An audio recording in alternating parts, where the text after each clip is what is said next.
Hello, everybody. Welcome to another Comic Boom Comic Source collaboration. I'm Jace, here with Rocky from Comic Boom to talk about the DC Comics for the week of October 17th, 2023.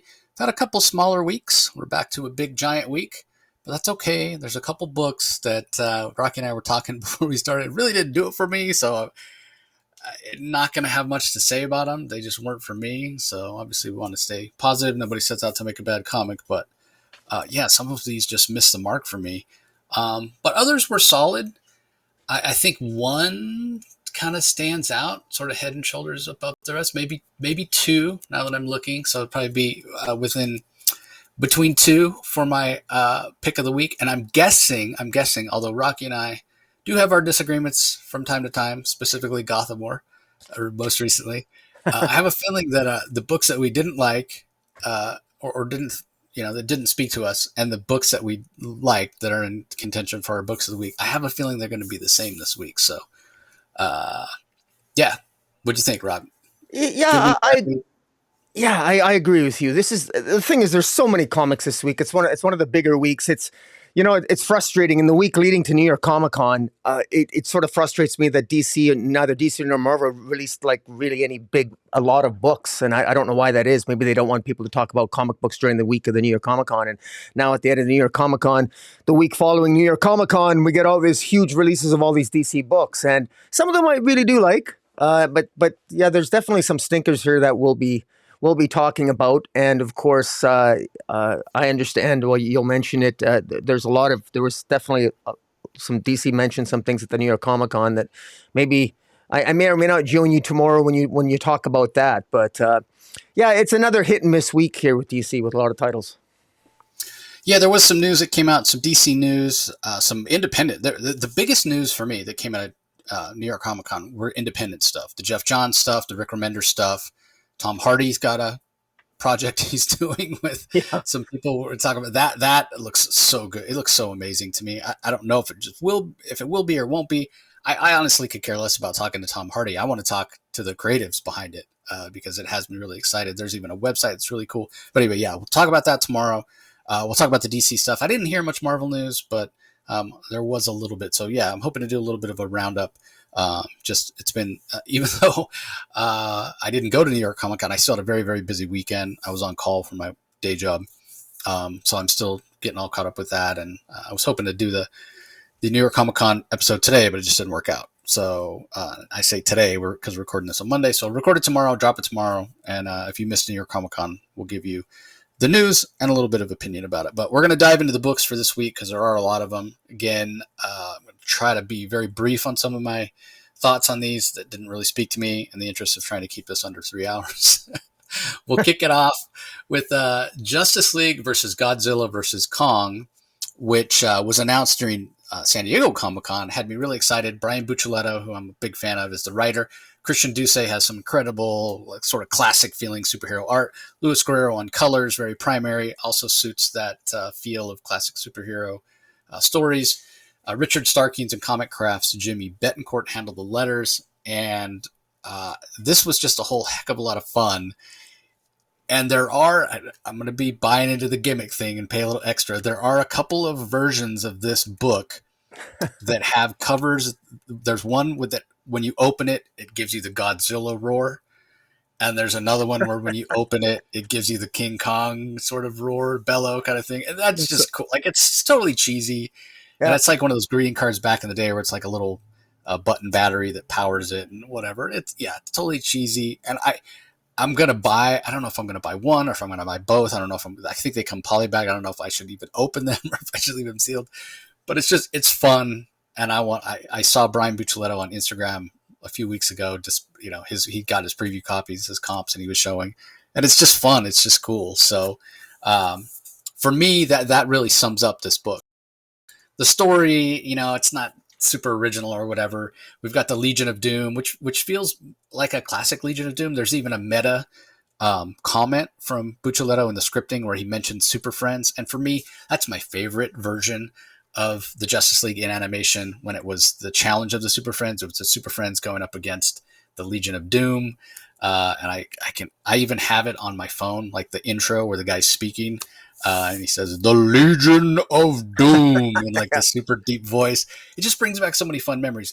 And that's what this feels like. This feels like an episode of Super Friends. You don't need to know anything continuity wise or what have you. It's the Legion of Doom trying to find a way to take out the Justice League. They break into the Fortress of Solitude. They're bickering amongst themselves. Things go wrong. They get transported to this like monster island type place. Not specifically the DC Monster Island, not named that anyway, so we're not sure. They travel in time, different multiverse, different dimension, or just a different place on Earth or what have you. But there's a lab. There's access to all kinds of monsters. Bad things are going to happen, right? They're going to unleash King Kong. They're going to unleash the Legion of Godzilla, and they're going to do Legion of Doom things.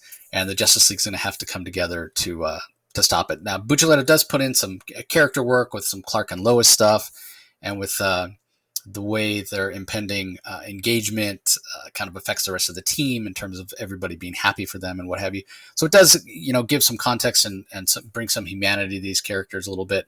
And I'm sure it will factor in with consequences and what have you. Because Batman at one point does mention, well, are you sure you do this? You're putting her in danger, Lois, because you're Superman and what have you. So, again, not the most original idea, because I'm sure at some point Lois is going to be in danger from Godzilla or King Kong. Will we really go Godzilla, or will we really go King Kong? Will it be, Lois in the hand of King Kong as he scales not the Empire State Building but the Daily Planet Building, holding Lois in one hand? I'm all for it. I don't care if it's derivative or what have you, because this is just fun. And again, the colors and the line work from Christian Duce, like, it's just beautiful. Like, it feels ageless, right? It feels timeless. It feels like this could fit into any era of DC, and it just works. And I just keep going back to fun. Like, I just had a big grin on my face when I was reading this, because I liked the jokes from Buccellato. I liked the dialogue. I liked the scripting. The pacing was really good. Yeah, you could kind of see what was going to happen. It was kind of predictable, but that's okay. It was predictable in a way that I wanted it to, because it's heading in the direction I want it to be. It's heading in the direction of fun, where the Justice League is going to be battling King Kong and freaking Godzilla. Godzilla and King Kong are going to be battling each other.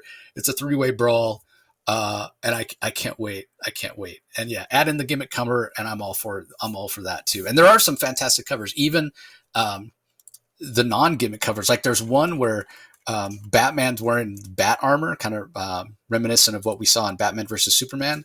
But it reminded me, I was like, okay, at some point in the story, is it going to be like Pacific Rim? Yeah, Guillermo del that's what I Toro, thought of. Yeah, yeah, where Batman's going to be in a giant mech fighting, Godzilla, because Godzilla's a kaiju. So hey, if this is that's the Jim Lee cover, and if this is kind of predicting or giving us a glimpse of what's to come, I'm all for. I would love to see Batman in a giant.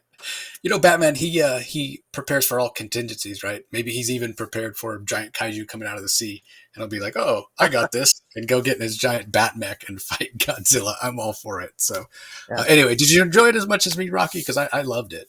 I did. One of the things that's, I think, quite apparent about this comic is that it's clearly meant for a completely a new audience. You could literally know nothing about DC continuity at all. You could read this blind, going in, not knowing anything about the DC universe, and this really goes from scratch. It's very apparent that what writer Buccellato is doing does very well, accompanied by Christian Duce's art, is it's formed around Superman's, Clark Kent's, proposal to Lois Lane. And of course, you can almost tell the central conceit. The issue starts off that way, that he's proposing to Lois Lane, but it keeps being interrupted by monsters. First it's Titano, and then of course later we know it's going to be Godzilla and King Kong.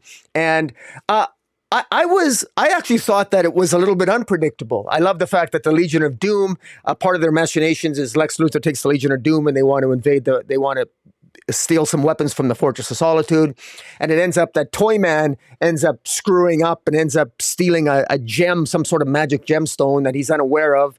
Luthor wants to steal a mother box and Orion's sled of the new gods, and they end up, Toyman ends up screwing things up, and then they get transported to Monster Island, Skull Island. And then we know that ultimately they're going to end up coming back and probably because of Toyman, who makes a wish on this stone, wishing these monsters back to our world, and all chaos is going to ensue. And meanwhile, there's a lot of character work here, and that's what makes the story engaging, is the character work. Where if you're new and you don't know about the details of the relationship, if you don't know the type of person that Hal is, Hal likes the single life. He tries to talk Clark out of it. Maybe stay single. If you don't know who Kara is, well, Kara's character is well portrayed. But Barry Allen, of course, is in love with Iris. So you get all these different characterizations, and they all work. They all come together very well. You can tell the writing team and it's a good combination. But Busalero and Christian Duce, they know what they're doing here artistically and script wise. This feels like the Justice League, and I think it comes together quite well. And it's 6 issues long, and I think it's going to really make for a really great trade. And they don't need all the gimmicks selling this. They don't need. I mean, who needs to buy a comic book that roars at you when you open it up? But I suppose everybody and their dog. I think DC is even limiting the supply, and not every comic shop's even going to get one. I don't think, and if they are, it's probably going to be ridiculously priced. But we live in a day and age where even maybe potentially really good comics, and this started off entertaining. I don't know if it necessarily needs a gimmick to sell it, but that's the age. That's the age that we live in, I guess. So you're not buying one of the ones that roars? I don't think my retailer's going to get it because I think that they're going to be. I heard the rumor that they had Allocation. allocation. Yeah, well, I think. Yeah, I don't think they limited it on purpose. I think that even though it was announced and promoted, I think just not a lot of people ordered them because I think retailers, and we get it, money's tight. I think retailers were maybe a little too conservative, and then reorders came in and ate up all the overprint. And so but don't worry, there'll probably be subsequent second printings, and I'm sure. and I'm sure Marvel will be doing this for a fortnight book or something. Because if it's successful, we'll see it other places as well. Okay, up next we have Batman White Knight presents Generation Joker. This is from a Sean Murphy story, Katana Collins and Clay McCormick on script, Mirka Andolfo on art, Alejandro Sanchez on colors. This is the last of the Sean Gordon Murphy verse Batman stories for a while. Murphy himself talking about it, I think on his Instagram, was saying how he has some other ideas that he might get to in a few years. So he's working on Zorro and some other creator-owned stuff and what have you. So I don't know that this was a high note to go on. It wasn't necessarily a bad series by any stretch of the imagination, but the strength for me of the Sean Gordon Murphy verse is Batman himself, and we got very, very little Bruce Wayne in this story. We got a lot of Joker, we got a lot of Harley, and we got a lot of the kids, and the kids are likable and they're fun. And this did give some more redemption to Jack Napier, who the version of the Joker that Sean Murphy has created is, to me, much more interesting and much more compelling and much more relatable than any other version of Joker I've ever really read. I don't actively dislike it like I do so much of the other versions of the Joker that I think are overused, but it is because he does have some humanity, and he does have some compassion, he does have some regret.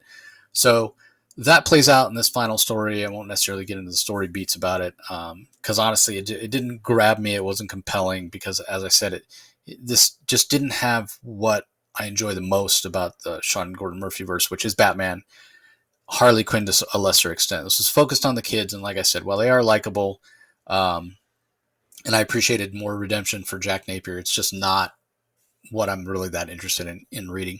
I will say the Mirka Andolfo art and the color work was absolutely fantastic, well paced, and I don't know. I have mixed feelings about there not being a White Knight or Sean Gordon Murphy verse title coming out, because we've pretty much had one after the other with a few short breaks in between ever since the first Batman White Knight came out. So on the one hand, I think it's good to give it a break, to give people a chance to miss it. On the other, there's still a lot to be explored there.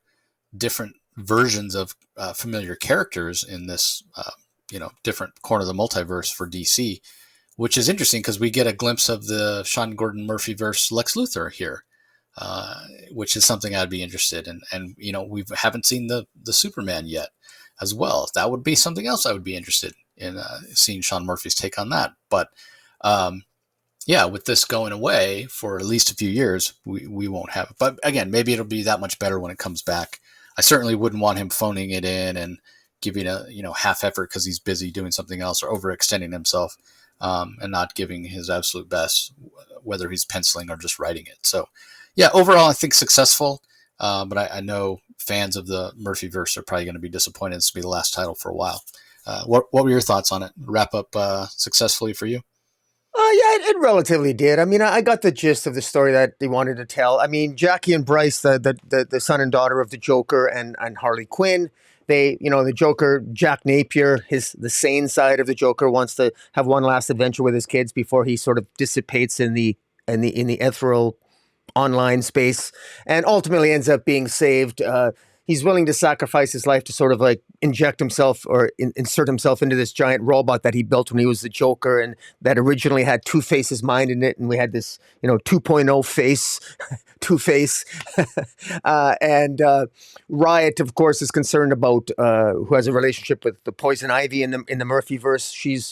She's concerned about Poison Ivy. Batman ends up out of the blue. Batman's never been in this he's almost never been in the 6 issues. Batman shows up at the end and actually saves the day. He saves Jack Napier, and he ends up ultimately contributing to saving the life of Ivy.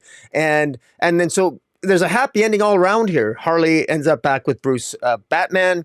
And of course, Batman is telling them, you guys better leave because the FBI is going to show up. And it ends, like I said, on the cliffhanger. We know that there's Agent Diana Prince, John Stewart, and Wallace West, all agents of the Federal Bureau of Investigation. And the director of the FBI is revealed to be Lex Luthor. So that the ending actually interests me more so than how it ended itself. Although I'm really curious at the hints that maybe Bryce, the son, has more of a darker or crazier side. Everyone assumed that Jackie, the daughter, was going to inherit maybe some of the insanity of her father, but it might be Bryce. There's hints of that this issue. So there's little gems, little Easter eggs that might hint at future storylines that I liked. And but the things that intrigued me the most was like an alternative take on especially Diana Prince and her relationship with John Stewart. Not that they have one, but I'm just curious what their plans are. And the promise of things to come is what I really like, because we know that there's going to be a Superman. There is a Superman, of course, that Bruce Wayne, Batman, was hired by the FBI or supposed to be working with them to investigate the Kryptonian issue. There's a Superman in the Murphyverse, so there's a lot of cool things to come. And I share your sentiment that I want the Murphyverse to continue, especially if DC is focusing on these new Elseworlds as they indicated at the New York Comic Con. I would like the Murphyverse to at least maybe tangentially be an aspect of Elseworlds, or at least, I guess, play with that, because it's Murphyverse is probably the success of the Murphyverse may probably have given rise and reinforced to DC the idea that these alternative universe takes, along with Dark Knights of Steel, for example, are what fans are responding to, at least more so than some of the mainstream titles. So, all in all, I was pleased with this series, and I think it's done a lot to build confidence into it. What will be, I think, more Elseworlds-like tales. Yeah, I should say that as much as this was just okay for me, I did enjoy it more than I thought I would. I didn't think I was going to like this because it was so focused on the Joker. But this reminded me that this is a different Joker, and I did enjoy it more than I initially thought that I would. Because again, it really focused on Jackie and Bryce, like you mentioned, more so than even Jack Napier or Harley, and certainly Bruce was barely there, which for me was a knock against it. But he's had plenty of time in the spotlight, I suppose. All right, let's move on. Next up, we have Cyborg number 4. This is written by Morgan Hampton. We've got pencils by Sean Damian Hill, inks by Anthony Fowler Jr., colors by Michael Atiyeh. What'd you think of this for issue 4 of 6? Morgan Hampton, the writer Morgan Hampton, continues to weave an interesting tale. I remain pleasantly surprised. Nothing that's really blowing me out of the water, but I do say that I do like that I'm more invested in Cyborg's backstory here than before in any previous series. Cyborg has always been kind of a character that I've never really been necessarily a huge fan of. He was always most interesting as frankly just an average member of the Teen Titans. But I like here that we got his arch enemy, this Marcus character. There's been this Marcus Wilcox has been sort of data mining and using humans' genetic information to build it, to infuse it into an app. And meanwhile, Cyborg's father has been resurrected as sort of like and he's sort of like a he's within he's in I'm trying to find the phrase here. This there are these. He's a synth, or his character's like his father's like an AI character now, almost like Oracle, living inside a machine. So his Cyborg's father is Silas, is sort of like the ghost in the machine. And meanwhile, there's another AI construct of some kind that seems to be controlling these Solace synths. These almost Terminator like robots who they want to their goal now is apparently to destroy this database that contains all the sort of computer-like souls of the various people that own this app. So anyone that's downloaded a Solace app, and Solace is the corporation owned by Marcus Wilcox, if you download that app, that the app can access sort of like all your memories and all that you are can become part of the memory of this app. And Cyborg is working in conjunction with this Estelle Green, who is a reporter, who is an online sort of YouTube reporter, and he utilizes her help to try to get the message out, to warn people about it. And she's a potential love interest in the story. So Morgan Hampton, he's building on the relationship between Cyborg and his father now in a more interesting way than I think than has been done in the past. He's got a potential love interest in this case, and also in this series, it's revealed that Steel, John Henry Irons, offers Cyborg I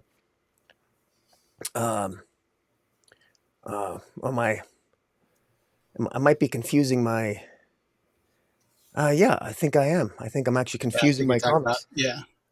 I'm confusing my characters here. But no, scratch that. In any event, I didn't mind this. I didn't mind it. It's I'm not sure exactly where it's headed, but very clearly we're with these new Silas synths or Solace synthanoids. I don't really know where it's going, but I guess we're 3 or 4 issues in, and it's interesting enough, but nothing that really blows me away. But it's all right. It didn't bother me. What about you? Yeah, I'm enjoying it. I like what Morgan Hampton's adding to the character in terms of, hey, let's give him some clothes instead of having him walk around naked all the time. Let's explore a little more of the humanity of Victor Stone, as opposed to a lot of other people. Maybe with the exception of at various times in the very classic run from Wolfman and Perez, where Vic struggled with the fact he looked inhuman, and at one point even gets like these polymer pieces so that he looks human again instead of looking cybernetic. But then they end up melting, and he ends up looking even worse and can't really function. So that exploration of the character side of him hasn't really been done a lot, or done very well, in my opinion. Not to where it's really stuck with me, at least, because I think that's where the interest in the character comes from. So I appreciate that. I appreciate seeing him go on a date. I appreciated a little bit of the jump forward so we can get some context into how Detroit is perceiving him. Morgan's doing a fantastic job of sort of grounding him in the location of Detroit, which is really nice. The other stuff with the synths and Solith and Silas Stone or whatever, a bit of a transitional issue from what we had last time to what's going to come. So we'll see that change. The other thing that I want to mention, so Tom Derenick has been the artist on this, and we've been a little critical of Tom in the past and how at various times we felt like the proportions on his anatomy hasn't been that great. I've really been loving the work he's been doing on this series, to the point where I missed him on this issue. We have a different artist, we have a guest artist, and I found myself, oh man, I was disappointed. I wanted, not that the art here is bad, but I wanted Tom Derenick art. He's been doing a fantastic job, maybe the best art I've ever seen from him on this series. So the art here is fine. There's nothing really negative I could say about it. Again, I wanted the Tom Derenick art because I kind of had gotten used to seeing it on this and kind of the tone and feel. This art feels a little more like it's taking itself a little more seriously, if that makes sense. So the tone felt a little bit different. So I don't know if in a collected edition if that's gonna stand out more. And I don't know that Tom is coming back on the title. I hope he is. Hope he just needed an issue off. But who knows? I mean, we did have a couple of months off of this, or did we? Did this come out? I think this kept coming out even during the Nightmare event. So Yeah. Night's End. So or not Night's End, Night Terrors. Yeah. So yeah, we'll see. All right. Up next, we have Batman Superman World's Finest number 20. This is from writer Mark Waid. Dan Mora is the artist. Tamara Bonvillain on colors. Steve Wands on letters. I know this has been one of your favorite titles for a while. How did this issue land for you? It was good. I enjoyed this one. This is one of the. I think this is one of the better ones this week. We finally get the return of I guess Thunderman, or I guess the boy Thunder, which was this David character that was from another timeline, another universe. That in the earlier issues of World's Finest, he found himself on mainstream DC Earth and was befriended by Superman and Batman, and ended up being at the end of it being transported to another universe. And ultimately, Barry Allen discovers that he's actually transported to what Barry Allen refers to as Earth 22, and what we readers know Earth 22 to be the Kingdom Come universe. And with the help of the Flash, Superman and Batman use a cosmic treadmill that's been sort of jerry-rigged by Barry Allen. Usually a cosmic treadmill helps to travel through time, but Barry Allen jerry-rigged it so they could travel through to another dimensional plane, i.e. Earth 22, where they try to find David, and it's a wonderful trip down Kingdom Come memory lane. So for those of us who love Kingdom Come, I'd be surprised if one didn't really enjoy this issue.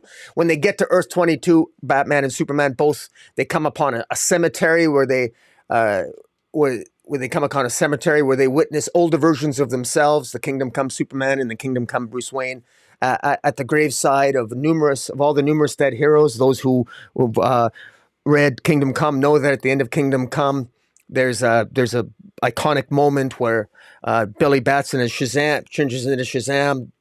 And saves the world from nuclear annihilation, but in the process, hundreds of heroes and villains die in a cataclysm, but that sacrifice leads to a sort of a revitalized or new age of heroes, and that this post Kingdom Come, this is where Batman and Superman find themselves, and they end up going to Planet Hollywood, which is Planet Hollywood is sort of like it's sort of like it's like a famous cafe on Earth 22. Yeah, Planet Krypton. Planet Krypton, yeah. And it's owned by Booster Gold, and the commentary and the differences that Superman mentions about apparently on Earth 22, they don't realize that there's a multiverse on Earth 22, that they're not aware of that yet, and. Superman has some concerns that, how is his version of Superman such that the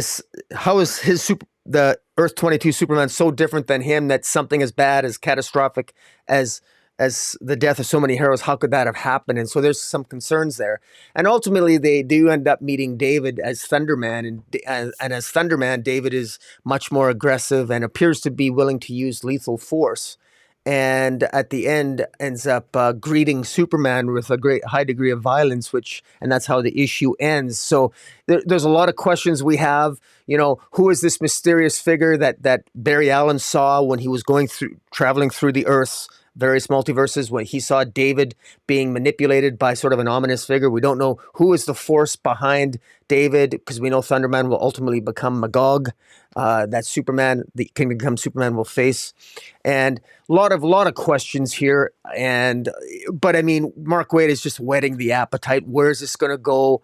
I don't know, but I'm really enjoying this. And anyone who's a fan of Kingdom Come, I really hope that I really encourage them to pick this up. A couple little continuity glitches here when Superman states that he doesn't think that Kingdom Come, or that the Earth 22 is aware that of the multiverse.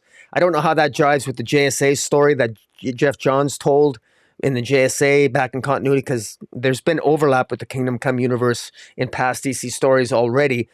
So I'm not sure if this is a brand new sort of history, a brand new sort of rewriting of Earth 22. I suspect it might be, but in any event, that's a minor little nitpick. I quite enjoyed it. What about yourself?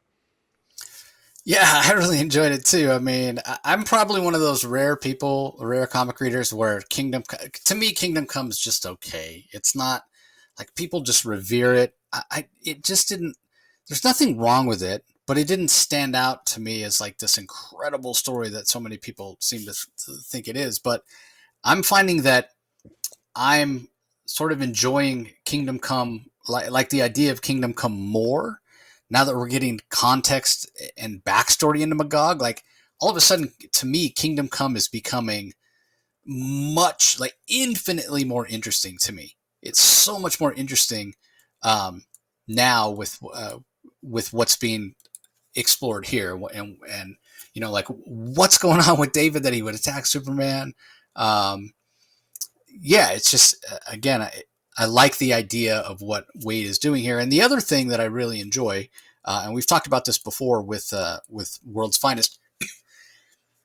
Some of this stuff goes back where you're taking a step back, you're looking at kind of the early years. Obviously, Dick Grayson's still Robin and that sort of thing, but it's sort of a timeless feel. It doesn't necessarily tie into any particular era of DC, which lets you read it and you don't have to worry about Gotham War or Night Terrors or any of the other stuff. You can just read it for what it is, classic stories. And if there's anybody suited to tell stories like that, it's definitely Mark Waid, because he does have such a wealth and breadth of knowledge when it comes to DC Comics. So again, I think between that and the classic feel that the Dan Moore art brings to it, that it's just a fantastic story. And I hope, we've talked before about giving Mark Waid the chance to write, Action Comics or Superman. It's not coming at least in the next year with what announcements came from New York Comic Con, but I would hope at some point, because this is probably the closest thing he's gotten to it. But still, he's not. I don't think it's checking the bucket list item off for him. But yeah, I mean, World's Finest. You can just pick this up and read. You don't need to read any other DC books. You don't need to have read any DC books previously. You know who Superman is. You know who if you're listening to this podcast, you know who Superman is. You know who Batman is. And that's all you need. You don't need to have ever read a Batman or Superman comic to be able to pick up World's Finest and enjoy it. So, again, highly recommended. Okay, up next we have Titans issue number 4. This is a title that you've been struggling with a little bit. I've been defending it, saying give it time, give it time. So I have issue 4 here, written by Tom Taylor, art by Nicholas Scott, Annette Kwok on colors, Wes Abbott on letters. We get a little bit of the fallout of what happened last issue, sort of kind of impacting the way Garfield Beast Boy, the way he feels going forward in this particular issue. He feels like with what Tempest was saying, Garth, they're not really making a difference. They could be doing so much more. And so, I'll give credit to Tom Taylor for tying it back in with what we saw in issue 2, where they go to Borneo and fight a forest fire. And I do like that idea of, hey, we're more than just the guys that come and stop the initial problem. We need to be better than that. We need to be more than that. We need to, be part of the solution long term by following up and going and helping with the cleanup and what have you. So it's not the most original idea, but I'm glad to see that that's done here. It's also got fantastic Nicholas Scott art, as it has throughout. Her art is gorgeous. Annette Kwok, who typically colors her, is fantastic on the colors as well. So that's all great. I also enjoy that we got that last page reveal that some puppet master or invasion of the body snatcher thing going on with had infected Brother Blood, and he's passed it on to Garth, and here it gets passed on to somebody else that maybe ties into Wally's death. So there are these little threads that have been established by Tom Taylor that he is starting to pick out, and things feel like they're starting to come together in as far as the subplots go. You could make the argument that the Wally West death is more of a main plot, but it hasn't been focused on to the point where we've had a whole issue dedicated to it. In fact, I'd go so far as to say we haven't really had a whole issue dedicated to anything yet. Because as much as I hate to admit it, I'm starting to come over to Rocky's side and say this needs to start moving a little faster. We're 4 issues in now, and it still feels like there's something missing. There's not a kind of a big overriding theme, or it just feels like it's missing something. I feel like I'm still waiting for the story to get started and gain some momentum. It just feels like it's all sort of small and intimate, which is okay if that's what you want to tell. But then, go back to what happened with Tom Taylor's Adventures of Superman John Kent. And I'm not pointing the finger at him necessarily, because he may not have had anything to do with it. It might have been DC marketing that pushed it, or Warner Brothers marketing that pushed it as, hey, this is John finally, confronting Ultraman. He was trapped in the volcano, whatever. And then it was like a total bait and switch, right? Like he died in the first issue, if not early in the second. And it ended up being John Kent and the Injustice Superman. Well, this was sold. This Titan series was sold to us as, okay, the Justice League is not around anymore. The Titans are taking their place. And I've defended it, saying, hey, Justice League had some smaller, intimate stories at times as well. And again, I know we're only 4 issues in, but we're only 4 issues in. I only have these 4 issues to judge it by. And so far, it hasn't seemed to rise to anywhere near the level that I would expect a Justice League story to rise to, where we get kind of some big threats. I mean, maybe this hint of, whatever this invasion of the Body Snatchers thing is going to rise to that level, but it hasn't yet.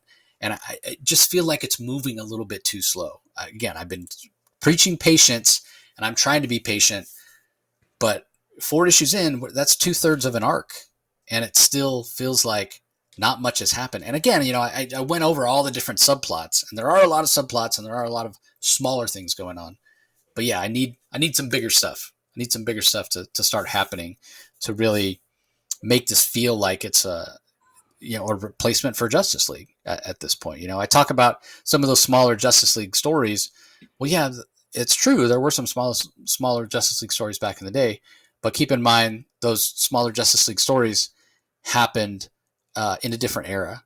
And this is a different era of comics where I think people expect a little more bang for their buck, so to speak. I don't know. Maybe I'm totally missing the mark here, and I'm wrong. But I don't know. What do you think, Rocky? Are you happy to hear I'm around on your side now? We were talking off before we did the broadcast here. I don't like when my negativity is sort of reinforced. I don't want to be right. I just thought, because sometimes I just get impatient with storylines, and sometimes that's on me. That doesn't mean it's a bad story. It just means I got to take a pill and relax. Sometimes stories need time to breathe, and frankly, it's all subjective, and sometimes it does depend on how I feel on my mood, right?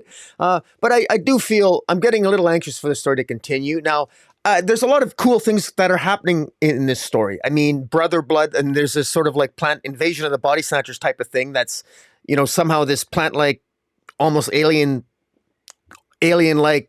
creature has taken control of Garth and has now taken control of Linda, Wally's wife, at the end of this issue. I thought it was pretty cool what Taylor has done, that the Titans tower, unlike the Hall of Justice, they have a weapons room, but their weapons room is on Mars. I thought that's kind of cool. And one way to protect Wally, because Wally is supposed to die in 24 hours, and they want to protect Wally, so they take Wally and they put him on Mars. And I mean, he's got to be safe on Mars, right? Unfortunately, they also put his wife Linda on Mars, and Linda's infected with this alien creature, so that's not good. So Wally might so it hints that Wally might actually be killed by his own wife, which is really terrible. So that's kind of cool if we've been reading it. So now I can sound a little bit excited about that. On the other hand, it's for some reason, that's a story that just feels smaller. But then, you know what? As I've said before, it is the character work that Dom Taylor is mostly known for.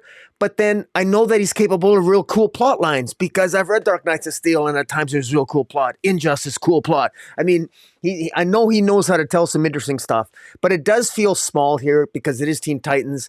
I mean, I'm going to say something that's going to sound like I'm making it up, but it's actually a part of the storyline. You already hinted at it. The highlight of this issue, the big thing, is that the Titans go and they spend the bulk of the issue reforesting Borneo.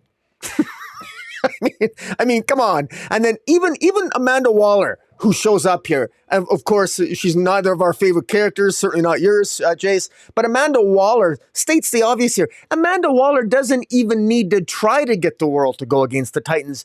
Amanda Waller mentions that 3 nations are already fighting over the land in Borneo, and that has nothing to do with Amanda Waller. Amanda Waller literally just has to sit back, and the heroes are engaging in terrible PR.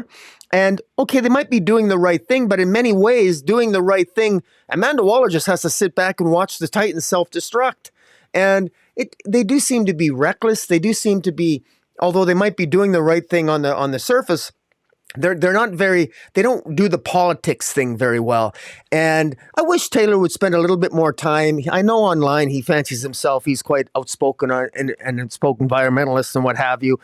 But I think that well, he's trying to ride that fine line, and he did that with making Superboy John Kent a little bit more proactive in world affairs in his Adventures of Superman run. I get that, and he's pushing the envelope a little here with the Titans, and I don't mind that, but I just wish it was a little bit more kind of exciting than what it is. And but the jury's still out. We know we're leading toward Beast Wars, which doesn't really sound all that particularly exciting, but I'll give him credit that maybe we're going to get some huge revelation. What is Brother Blood up to? Is Brother Blood going to be related to these Beast Wars, DC's big event coming up probably in the summer of 2024? I don't know, but it's meh. So, ironically, I would have thought I would have been more negative on this than you, but I guess we flipped the script. Yeah. It's so you guys, you never know what you're going to expect. We're here to surprise you. So yeah, this again, I mean, Rocky's right. There's nothing inherently bad, but yeah, I'm just starting to come around to his point of view of God, this thing is just moving at a snail's pace. But yeah, there are some really cool things, and the idea of Linda killing him and the trophy room being on Mars. Yeah, that's all fun. But yeah, I'm ready. I think, I recently reread a little bit of the Wolfman Perez run, and they did such a fantastic job back in the day of packing it with action and still giving us that kind of that soap opera feel. So, I mean, there's a reason that run is beloved. So, all right, up next we have Sandman Universe, Nightmare Country, The Glasshouse, #5. It's a mouthful. Written by James Tynion. Lissandro Esterin is the artist. Patricia Delpeche on colors. Simon Bolin on letters. Starting to come together here. Again, a little bit of a transitional issue, kind of reminding us of everything that's been going on, and giving some hints to this big bad that we haven't necessarily learned who it is yet. Is it Destiny? Is it some other supernatural being? But between the Corinthian, between Thessaly, the witch, we've got some really fantastic characters here that are trying to navigate exactly what's going on. It gets kind of meta. It hints at Morpheus, Sandman. This is in the Sandman universe, obviously. So a lot of characters. I have to imagine anybody who's familiar with Neil Gaiman's corner of the DC universe has got to be really digging on this. The thing that really strikes me is just for being these kind of weird, out there, supernatural, magic-based characters, Tynion does a fantastic job of making them relatable, making them feel a little more down to earth, a little more human, if you want to put it in those terms. Especially the Corinthian, obviously, who's a demon who has teeth for eyes, which freaks my wife out whenever she sees them. But that's been part of the thing that has sort of kept me away from the Sandman corner of the DCU in the past. I've talked about my preference not to read a lot of magic-based stories because it can seem like a little bit of a cheat. Hey, I'm as the writer, I kind of wrote myself into this dead end, but I can just use magic and snap my fingers and fix it, and it kind of leads to not the most satisfying stories for me. But again, Tynion is a fantastic, super talented writer, maybe the best writer working in comics in the last few years, and he's doing a fantastic job of giving us really weird ideas and making it spooky. But in terms of the individual characters themselves and the way they relate to each other and feelings they might have for each other and just the character dynamic, it's really, really good, right? It's reminding me of what a fantastic job he did with character dynamics in his Nice House on the Lake series, which at the end of the day, that was more a character drama than anything else, with kind of an ensemble cast. It just so happened he set it in this kind of fantastical setting. But that wasn't the driving force of the story. The driving force of the story, what made it compelling, was you wanted to see how those characters were going to react to what happened next, not necessarily what happened next. So, and I'm glad you have that cover up. If you're joining us on YouTube, Rocky's got one of the variant covers up that's got, it's black and white, the Corinthians kind of kneeling there. He has the cat on his shoulder. Map of San Francisco in the background. It's kind of black and white. And it's just, I saw that cover. I was like, oh man, that cover is fantastic. I'm drawing a blank. What's the name of the girl that got reincarnated? I want to say it's Madison Flynn. Madison Flynn. She's the cat. I kept thinking it was Tyler. I was like, I know that's not right. Yeah, Flynn. Like her journey has really been the kind of the thread, the continuity thread that's gone from the first volume of Nightmare Country through this. And again, just even with somebody having been transformed into a cat, you would think, oh, that's kind of crazy or wouldn't work or whatever. Tynion makes it work. And Lysandro Estrin makes it work in terms of character dynamic. Even with her as a cat, it still works. So, kudos to everybody involved in this. This is a really good title. What do you think of it? I enjoyed it, and I love how all these threads are coming together. And I love the fact that the whole idea of Corinthian, and I want to be clear, I wasn't really much of a Sandman reader up until I started reading it as it was scripted by James Tynion. But I'm getting enough out of it that I'm piecing together through the lens and through the script of James Tynion. And I like the idea that the Corinthian is not actually a living creature. He's a story. He's an idea that was made up by Dream, made up by Morpheus, the Sandman. And that's why the Sandman has so much control over the Corinthian. That's why in earlier storylines involving the Corinthian, and even on the Sandman season 1 Netflix TV show, Corinthian sort of tries to rebel against the Sandman and engages in all his serial killing. And because the Corinthian is not really a good person, and so Sandman punishes Corinthian by binding the Corinthian in this comic to the soul of Madison Flynn, who's now in the form of a cat. And any time that Corinthian has an urge to want to kill somebody, he could only kill with the consent of Madison. So Madison is sort of like his moral center. And what's interesting here is that Corinthian in this issue is captured by Azazel, who's the former king of hell. And Azazel has for some unknown reason, he wants the Sandman dead. And it's really unknown as to exactly who he works for. It's hinted later on. It shows Desire, who, of course, Morpheus, the Sandman, is Dream, and then there's his sister is the Desire, and it looks like Dream is maybe making a power play to take over her brother, to take over the Sandman's place. But what I love what Tynion has done is that he ties in all these plot points that have taken place, that it appears that by the end of this, the Corinthian is intentionally going to try to kill Mr. Teague, who is the evil head of this corporation that wants to make a film about the end of the world, and that he wants to intentionally try to kill Mr. Teague, which will alert Madison Flynn, who is now in the form of a cat, who is in the company of Thessaly the Witch. And if Madison becomes aware of that, Thessaly says, "What's going on?" And she says, I think Corinthian's about to kill somebody, but I think I can stop him, but I don't know how it'll work. And Thessaly says, "Do it." But that's how the issue ends. And I think that's Corinthian's way of trying to give Madison the hint that he's about to kill somebody so that they can attract Thessaly the Witch and Madison to where he is, so he can possibly escape Azazel, the former king of hell. I love how all these plot lines are coming into play. And by the way, what I just said, I'm speculating based upon the story, and that's what I love. I love where the writing is competent enough that it causes me to speculate. I might be wrong, but I like that I can kind of anticipate based upon what I've known about the characters in the past, what's going to happen. And I have to sort of deduce these things a little bit. It challenges me as a reader a little bit, and I like that. I think the art's really good too. Esteron is the artist. I don't know how to say that name, but Yeah, I think it's yeah, Lissandro Esterin. I think. yeah, but really good. I've really been enjoying this series. I'm really curious as to where this ends. I think there's only one issue left, so I'm really curious to see how this ends. And I really don't want it to end. I wish this was an ongoing series.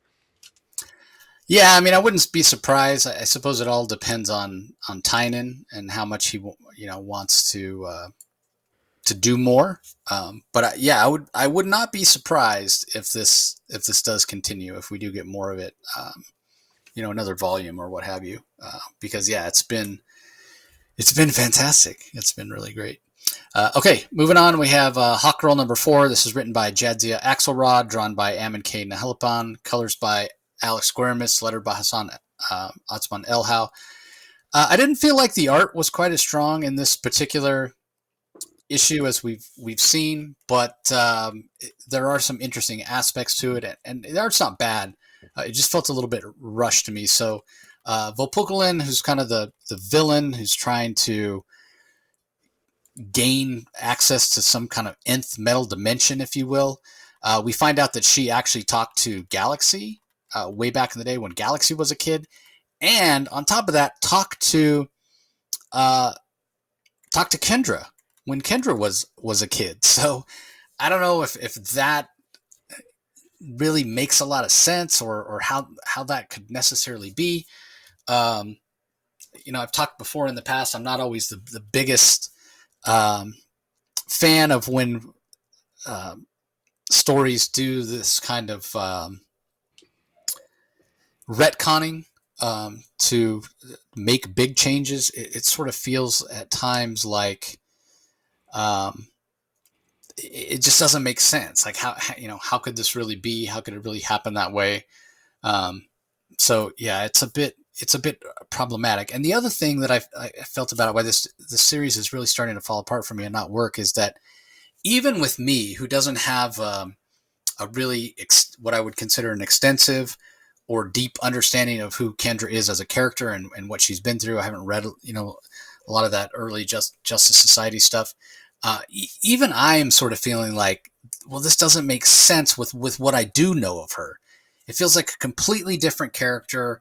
And I have to imagine for fans of her, this has to feel just really jarring, and it doesn't make sense. It just feels like everything that's come before is just being thrown out, and they're just telling a story about this character regardless of what's come before, just because this is the story they want to tell.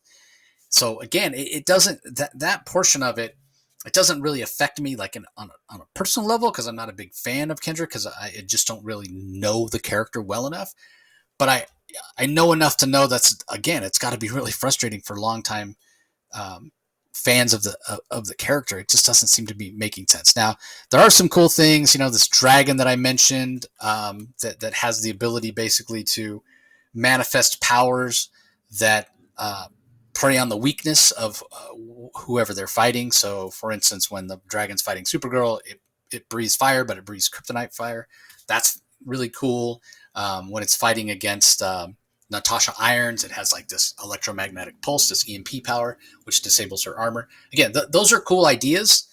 So I enjoy that aspect of it. But yeah, I have to, I just sort of feel for longtime fans of Hawkgirl, because this just doesn't seem to really jive with what I know from her. And even like even if we set that aside, it even feels a little bit like the story of her, like who we've gotten, who she is, even within the story, has felt a little bit. It hasn't felt consistent. At times she's a little more woe is me. At other times she's very fierce. At other times, she's angry and yelling out of the blue, yelling at the sky and whatever. Like what's wrong with this woman? Does she have like schizophrenia or Yeah. what? So yeah, it again, I feel for fans of Kendra, because I gotta think it's not really working for a lot of people. But I don't know. Maybe I'm wrong. Maybe it's working for you more than it's working for me, Rocky. What did you think of it? Well, I'm gonna, I've been pretty hard on her on Axelrod in the last two issues. I'm gonna try to put a positive spin on this, but while I'm trying to do that, I think my confusion will sort of shine through here. What clearly Galaxy is one of the focuses, is one of the key central characters in this story. And at one point, when in order to defeat the dragon, Kendra Galaxy uses her energy powers to access all the past lives of Kendra and externalize them, creating a force field around Kendra, protecting her from the dragon. Now, what exactly are Galaxy's powers? Now, I shouldn't have to read the Galaxy. I know that Galaxy had her own adult DC comic or whatever, or fiction or graphic novel, but I don't know exactly what does Galaxy do. And plus, I know this is comic book science. I get it. I read a lot of comic books. Comic book science can be goofy, but how on earth, if you have an energy-based powers like Galaxy, do you externalize? Oh, you have past lives, Kendra? I know, I can pick up the energies off your past lives and externalize them, creating a force field around you. Come on, that's ridiculous. And then not only does that happen here, and I'm sorry, but I found it laughable, not in a good way. I thought it was silly, even for a comic book. And then Kendra gets all upset because Kendra starts crying and she loses it again, and she doesn't understand why her past lives are protecting her. Well, actually, Galaxy told you your past lives are going to protect you because she was going to do it, so that's why. So you got an explanation, albeit a very bad one. And then Kendra feels like an unnecessary piece. She's tired of suffering so that others like Carter and Shiera can rise. Really? I'm going to point out something that I think is significant here and is a weakness in this series. Jackson Axelrod, in her interviews, had stated explicitly that Hawkman, she was not allowed to use Hawkman in this series. And it was like, well, if I can't use Hawkman in this series, or Shiera, guess what? I'm going to include them by incorporation, by reference, every chance I get. Hawkman seems to be a key psychological sore point for Kendra in this entire series. Kendra is angry at Carter, is angry at Shiera, and yet he's not a character in the series, which is really a misstep. If you're going to focus, if one of the central angst points of Kendra is Carter Hall, well, then Carter Hall should probably make an appearance in this series. And I think it would have been smarter for the Hawk mythology in general and for Hawk fans to have him in this series. Now, leaving aside whatever issues I might have against Axelrod as a writer in general, I do think that maybe it would have been better, maybe played a little bit better had Carter showed up, because it just seems odd to me that she's all angsty and upset with Carter and he doesn't even make an appearance in the comic book. But again, that's just an observation. But if you can't use Carter Hall, well, then maybe stop referencing him so much in Kendra. If you want to give Kendra her own agency, having her bitch about Carter all the time, I think maybe isn't the most best way to do it. But again, that's just me.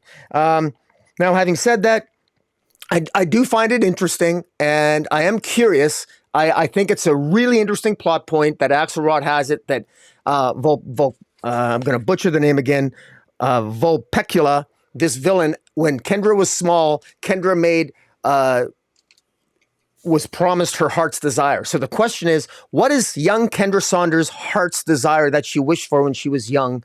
Because if Vulpecula grants young Kendra's heart's desire, what was it that Vulpecula granted young Kendra? That's an open question. I don't know what it is, because whatever it is it maybe something that contributed to Kendra's rather poor state of mind? I'm not really sure, but I am curious to know what that might be and how it has played out, because I think it's quite clear here that I'm guessing that Axelrod is trying to rewrite some of Kendra's past history here.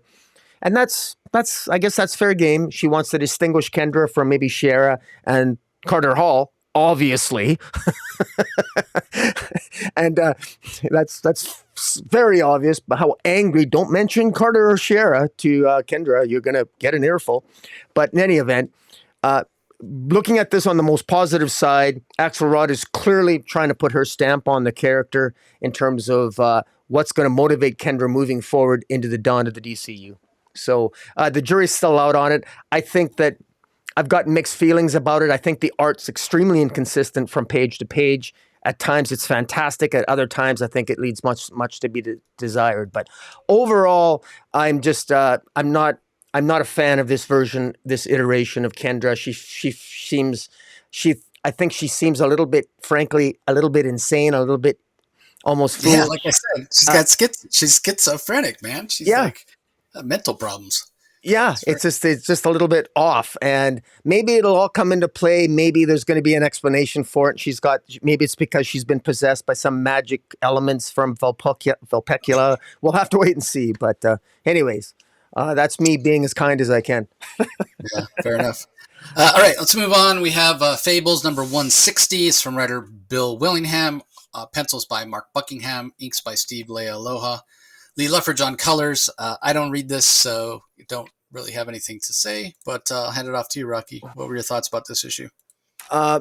This issue in a nutshell, this is part 10 of the Black Forest. And for those Fables fans, first, I have to say that, unfortunately, we know that Bill Willingham has told DC that he's given the rights to the copyright to Fables is now in the public domain, and DC has denied that.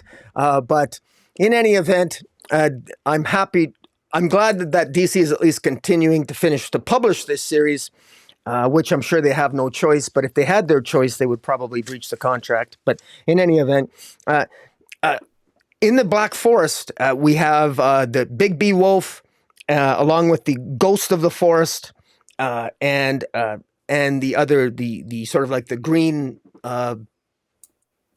Archer of the Forest, sort of fighting for who's going to control the domain of the forest. They're all teaming up to take out Peter Pan, whose partner is Peter Pan's unwilling partner is Tinkerbell, and there's a massive battle that's taking place here. The Ghost of the Forest is battling against Tinkerbell because Tinkerbell killed his son at the behest of Peter Pan last issue. Unfortunately, Tinkerbell doesn't realize how powerful the great old forest god is. And Cinderella, meanwhile, who works for the U.S. government, who tries to coordinate and explain the Mundies, the fairy tale world, to the governments of the world. She's basically utilizing her power in the U.S. government to send a battalion into the Black Forest to help out Big B and Big B Wolf and Snow White. Meanwhile, Tinkerbell, in battling the ghost of the forest, flies to Snow White and her children, hoping to threaten them to lure the ghost of the forest into a trap. But she's forced to leave because Big B Wolf is about to gobble up and kill Peter Pan, and she's got to go help Peter Pan. And meanwhile, all this is going to lead to a culmination. This is issue 10. There's all these moving parts. There's a lot of funny moments, good character work. I just wanted to give a quick summary. If you're a fan of Fables, I've said it before, you'll enjoy where this is going. And I'm really curious to see how this is going to end. What's going to be the fate of Tinkerbell, who doesn't like Peter Pan, but she's got no choice. She has to do his bidding. She hates Peter Pan. Peter Pan is an asshole in this series.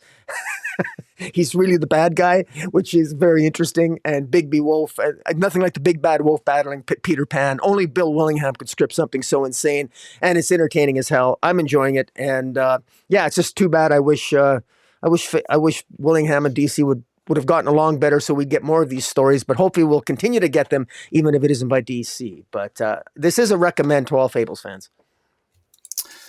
All right, well, moving on, we have Superman number 7, which is actually Legacy issue number 850, written by Joshua Williamson. We have art by a bunch of people: Gleb Melnikoff, Dan Jurgens, Norm Ratman, Edwin Galman, colors by Alejandro Sanchez, Galman, letters by Ariana Mayer. We finally find out what Perry White has been up to. He's been planning his run for mayor of Metropolis. So I think that's a fantastic idea. I think Perry White would be a great choice for mayor of Metropolis. Meanwhile, we see some fallout of what happened last issue when Superman uh, inadvertently released this person named the Chained. We find out the Chained is actually the son of I can't remember the first name of Stryker, Yeah. as in Stryker's Island. So clearly he's part of that family. Stryker's Island being sort of the prison island where Metropolis Yeah. sends their criminals. Yeah. So Sammy Stryker interesting. is his name. Yeah. Yeah. There you go. Yeah. So interesting for Williamson to sort of tie that in. I thought that was kind of fun. But yeah, a really fun story. Again, I think there's a lot here that Williamson's giving us in terms of making it feel like a classic Superman story. So I really appreciated that. And then you want to talk about family. We have Lex's mother showing up, and we find out that Lex has a daughter, and her name is Lena, which is obviously the same as the name of his sister. So yeah, I thought that was all interesting, really fun. I would have preferred had we just had one artist. All the artists do a great job. Every one of them does a fantastic job with their particular pages, but it is a little bit jarring when you go from one artist to the other. Like going from Gleb Melnikoff, whose style is very kinetic and a little bit stylized, to the Dan Jurgens art, which feels very classic because he had such a long run of Superman. I was like, whoa, wait, what happened? Am I reading the same story? Is this a different story? Because I knew there were going to be multiple artists on here, but I didn't know if they were each going to be doing their own story or what have you. Turns out it's just one big story, so that felt a little strange. And then the other thing about that I forgot to mention about Lena Luthor is that she has three little like dots or scars on her forehead that are in the same orientation as Brainiac. Her eyes are green in the story. It would almost say Brainiac green, but of course Luthor's eyes are green, so are his mother's. But she has like purple. Her lips look purple, like purple lipstick and purple eyeshadow. And then as soon as you turn the page, we get Luthor or Brainiac rather. So we see it's very obvious in case because I noticed those dots on her forehead and I was like, wait, why does she have Brainiac dots on her forehead? And then you go to the very next page and there's Brainiac with the three dots on his forehead. So they really want to make sure nobody missed it, right? So what does she have to do with Brainiac? We know Brainiac, or it seems like Brainiac is being brought back as a big bad for DC going forward. He's an interesting character. I mean, mostly known as a Superman villain, but back during Convergence, they sort of switched him, right? They made Brainiac less of a personal villain. And what I mean by that, if you go back and look at the Triangle era, Brainiac was very much out to get Superman. Like there was animosity there. He didn't like Superman. He wanted to destroy him.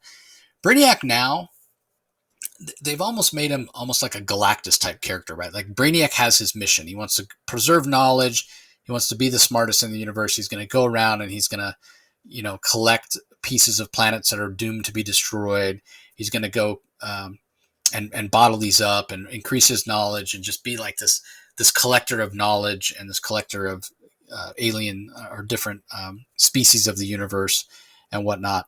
And that's kind of his driving force, more than any sort of animosity against Superman. But because he's harming innocents and because he's imprisoning people, he's at odds with Superman.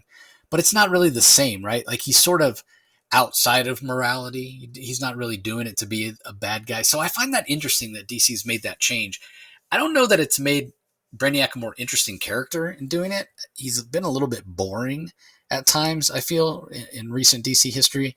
But again, we know he's doing some crazy stuff with Lobo DNA, with Xenarian DNA, and we see a little bit of that going forward. So, how is that all going to play in? It definitely feels like Brainiac's being set up to be a big bad for the next event, because it even says when we get to the end of the story, to be continued in Superman number 8 and in 2024. So I wouldn't be surprised to find out that the next big event in 2024, the DC crossover event, like we had Night Terrors this year, in 2024 will be something Brainiac centric. So again, I'm enjoying this. Little nitpicks here or there, but overall, Superman has been a very enjoyable title from Joshua Williamson. What do you think? Yeah.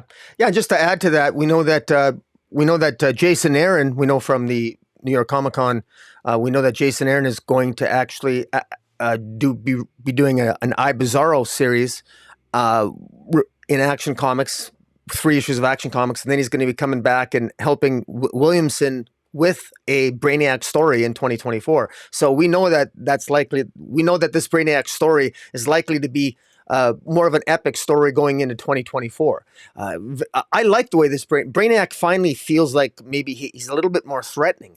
Even in this issue, I love the fact that they incorporate one of my favorite characters of the Legion of Superheroes, Cosmic Boy. He's from the planet called Brawl or Brow. Maybe I'm saying it wrong. Braal. And everyone has cosmic powers on that planet. But there's one person on that planet that has superpowers, and Brainiac wants that person, and he sends his Zarnians from he shrunk. Everyone thought that Zarnia was destroyed, that Lobo had destroyed his whole planet, but apparently there was one city on Zarnia that Brainiac bottled up, and he's basically blackmailed 3 Zarnians to go down to Brawl and destroy the planet. And so obviously some crazy Zarnians, well, we know how powerful Lobo is. Well, now take 3 people as powerful as Lobo and the level of destruction that they're capable of. This is a Brainiac with an entire bottled city of Zarnians that he can increase their size to normal size. He's got a real potential.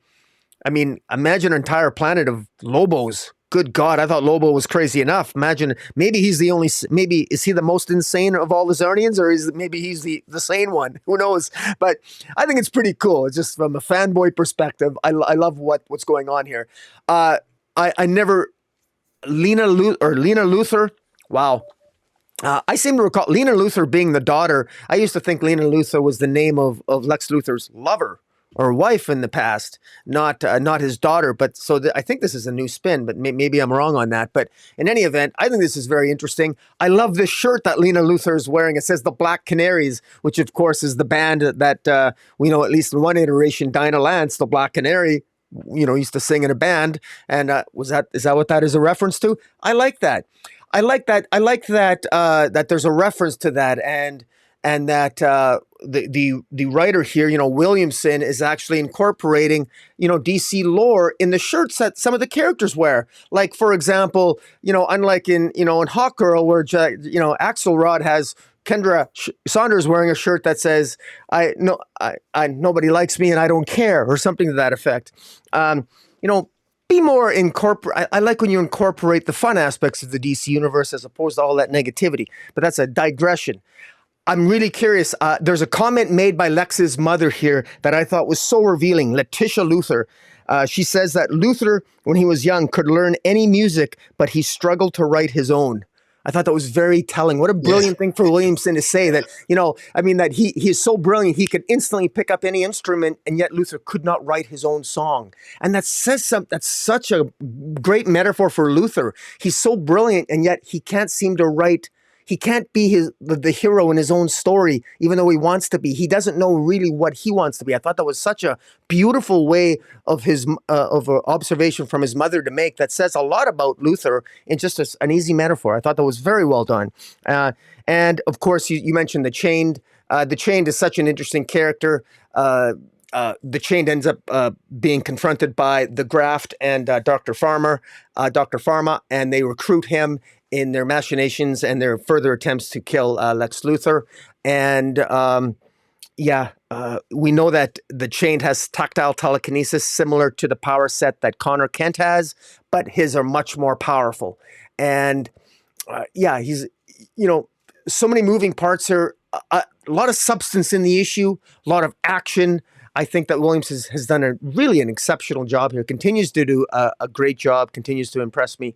And I thought this was one of my favorites of the week overall. It was very well done. I agree. It was really, really good. Another highlight this week, Green Lantern War Journal #2, Off the Rails, from writer Philip Kennedy Johnson, art by Montos, colors by Alex Guermis, letters by Dave Sharp. You were so excited about this, you started to talk about it when we were talking about... I confused it. Yeah. So give us your thoughts on War Journal 2.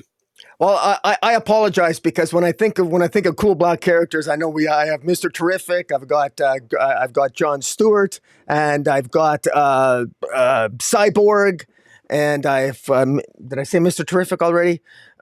In any event, I sort of confused them all. But kudos to Philip Kennedy Johnson. He continues to just you know impressed me with this. Montos on the art's fantastic. I think Montos's art is does an absolutely amazing job of conveying. It feels like I'm looking at a Marine. Like John Stewart looks so cool, and I love the fact that this is. It starts off with these three Green Lantern Corps thinking that they've incapacitated John Stewart, but it's actually they're above the crash ship of the Revenant Queen, and this Prince Veron, who is sort of like almost like he's from the he's a Durlan, and Durlan is from the planet Durla. And if you think of Durlan, think of Chameleon Boy, the Legion of Superheroes in the future. This is a Durlan in the 21st century who is who's a Green Lantern, but he's a prince of his own planet, but he's a Green Lantern, and he wants to make a name for himself by taking out John Stewart. But unfortunately for him and his two Green Lantern compatriots, they come across the Revenant Queen, and the Revenant Queen easily dispatches Veron and his two Green Lanterns and basically subsumes them, and they become the minions of the Revenant Queen, whereby they look for John Stewart and attack John Stewart after John Stewart takes his mother to visit Steel, John Henry Irons, in Metropolis and learn about all the different sort of he's basically offered a job. John Henry Irons Steel offers John Stewart a job because of his background in architecture.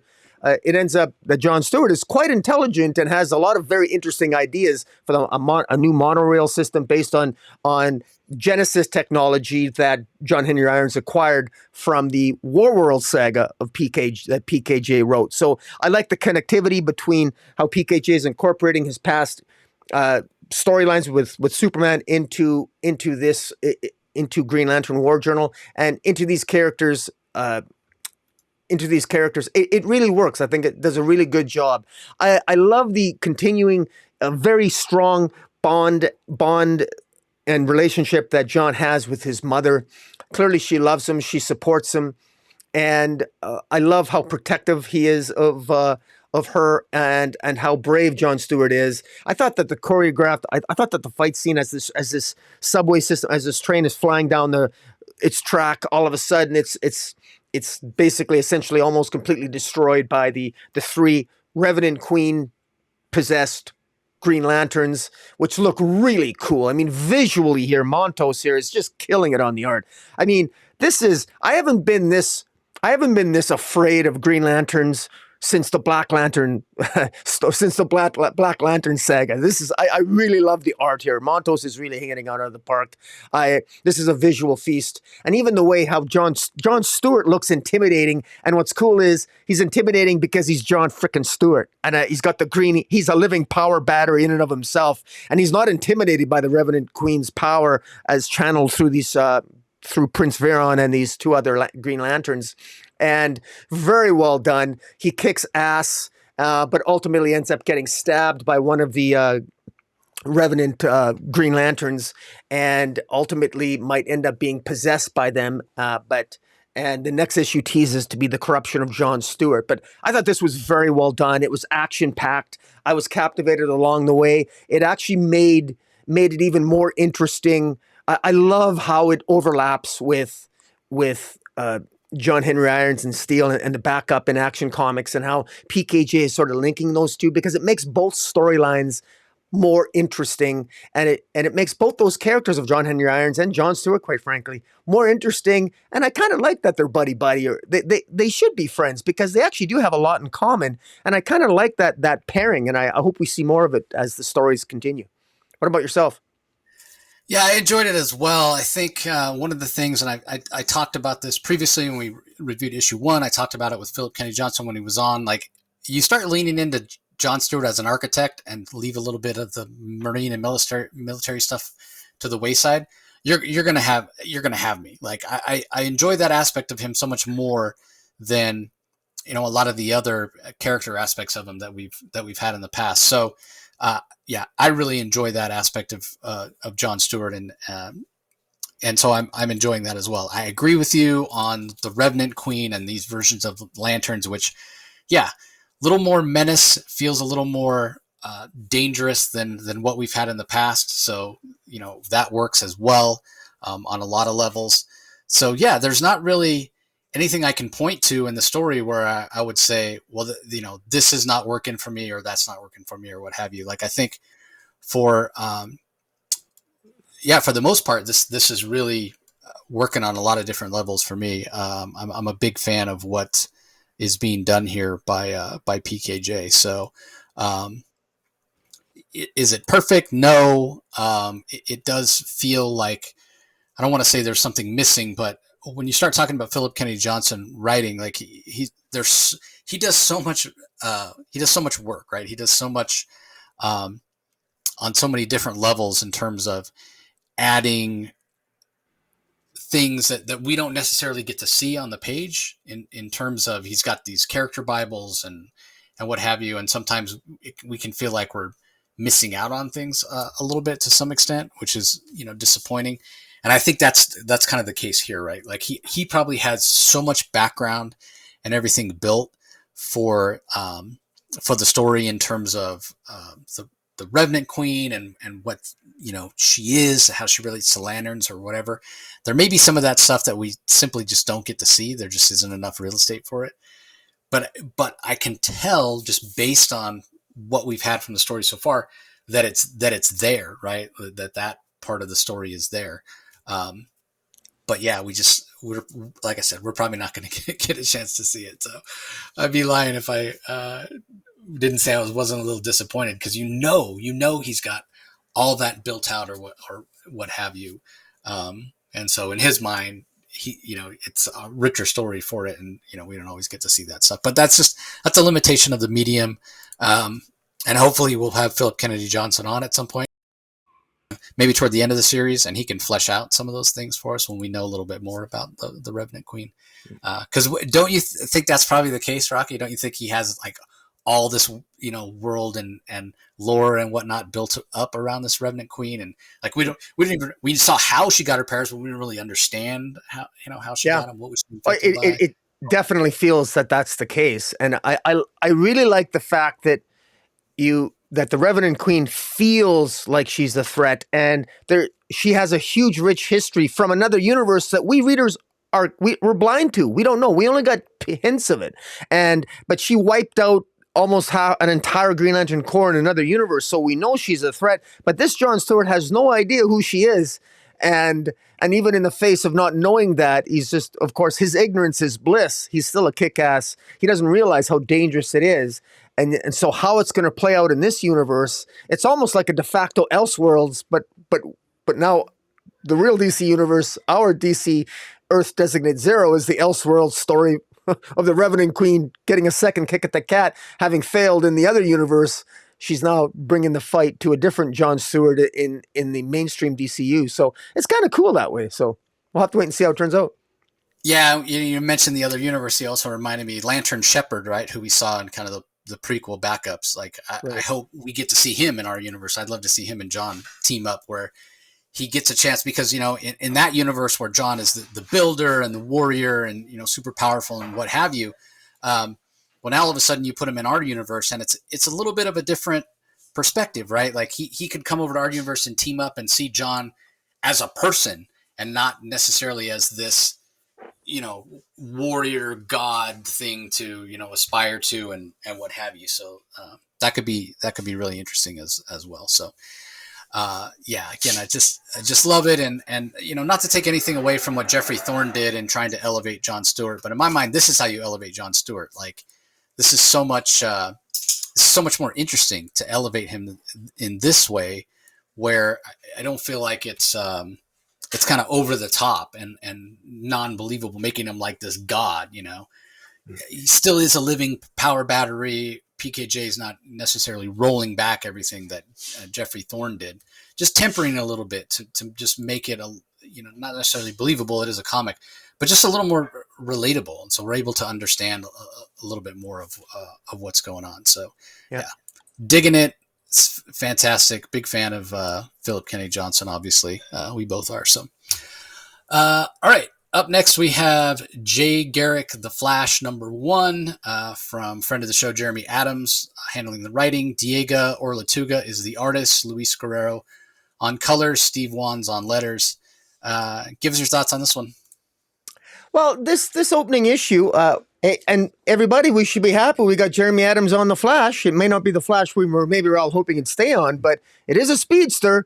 Jeremy Adams on Jay Garrick, The Flash, and this really picks up right at the end of Stargirl, the Lost Children. Judy Garrick is back with her family, Jay and Judy Garrick.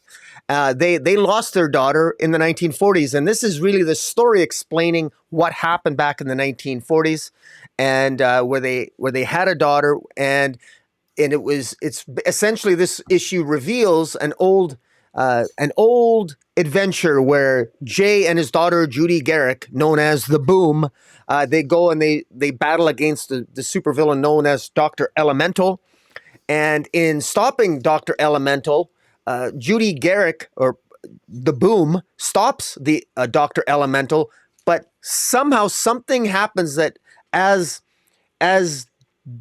the Boom stops, as Judy Garrick stops and defeats Dr. Elemental, she disappears from the timeline. And at that exact moment, as Jay Garrick is rescuing his wife Judy, Judy asks how their daughter is, but then then Jay says, "Well, what daughter? We don't have one. You know, we can't have kids."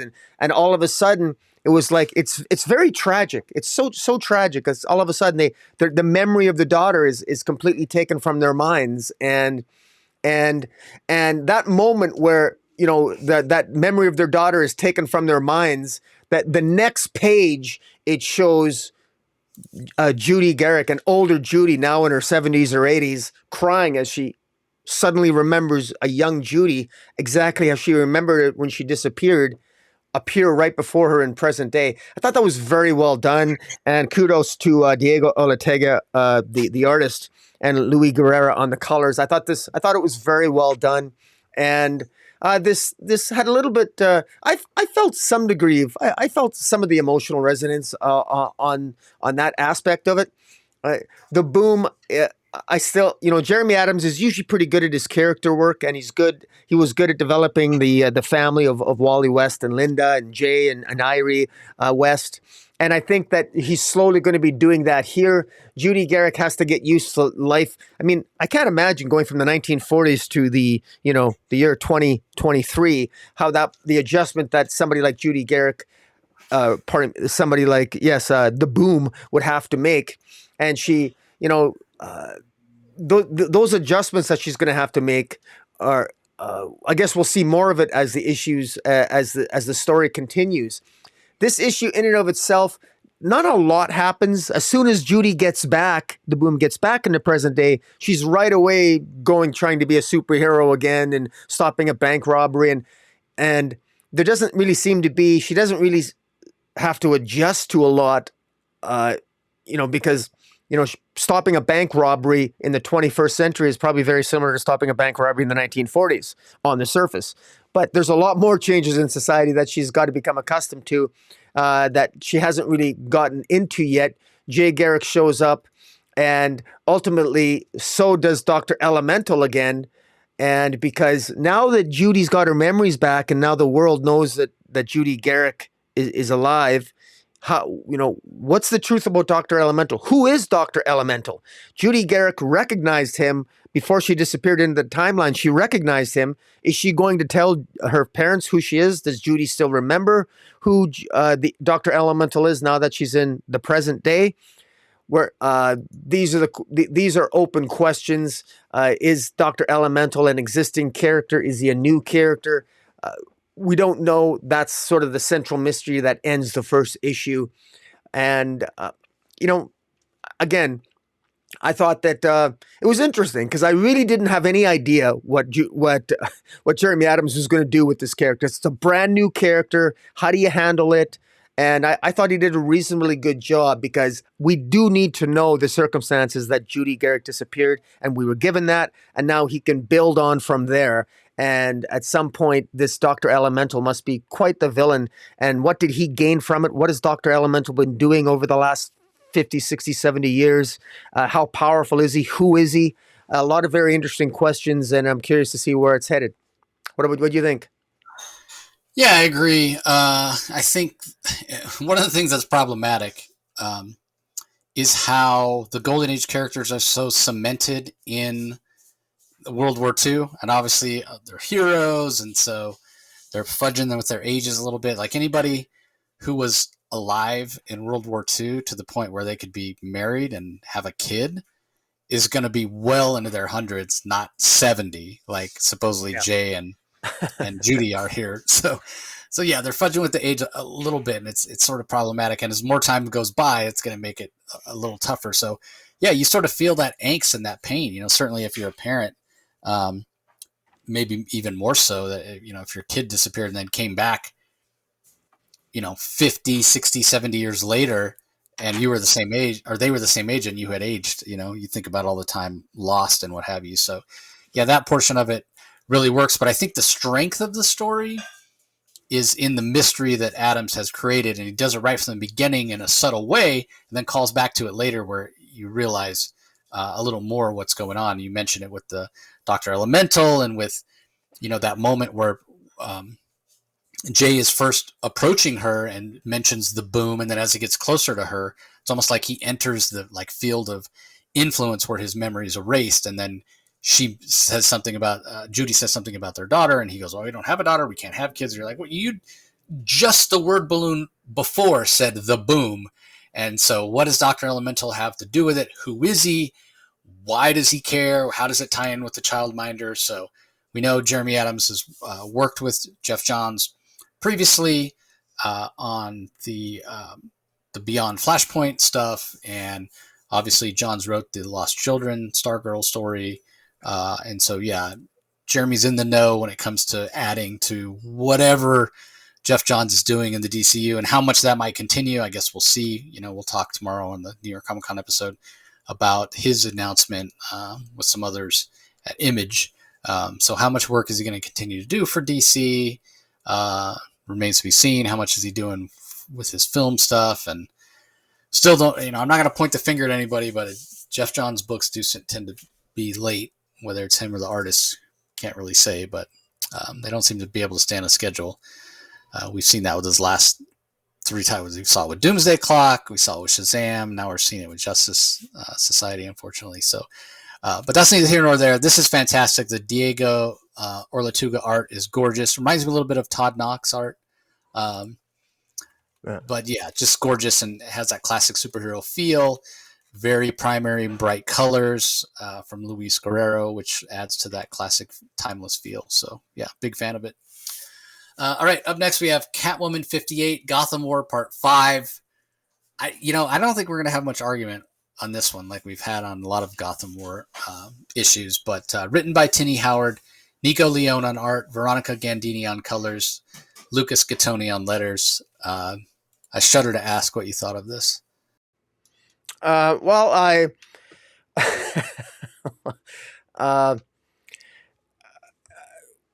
I'm just, the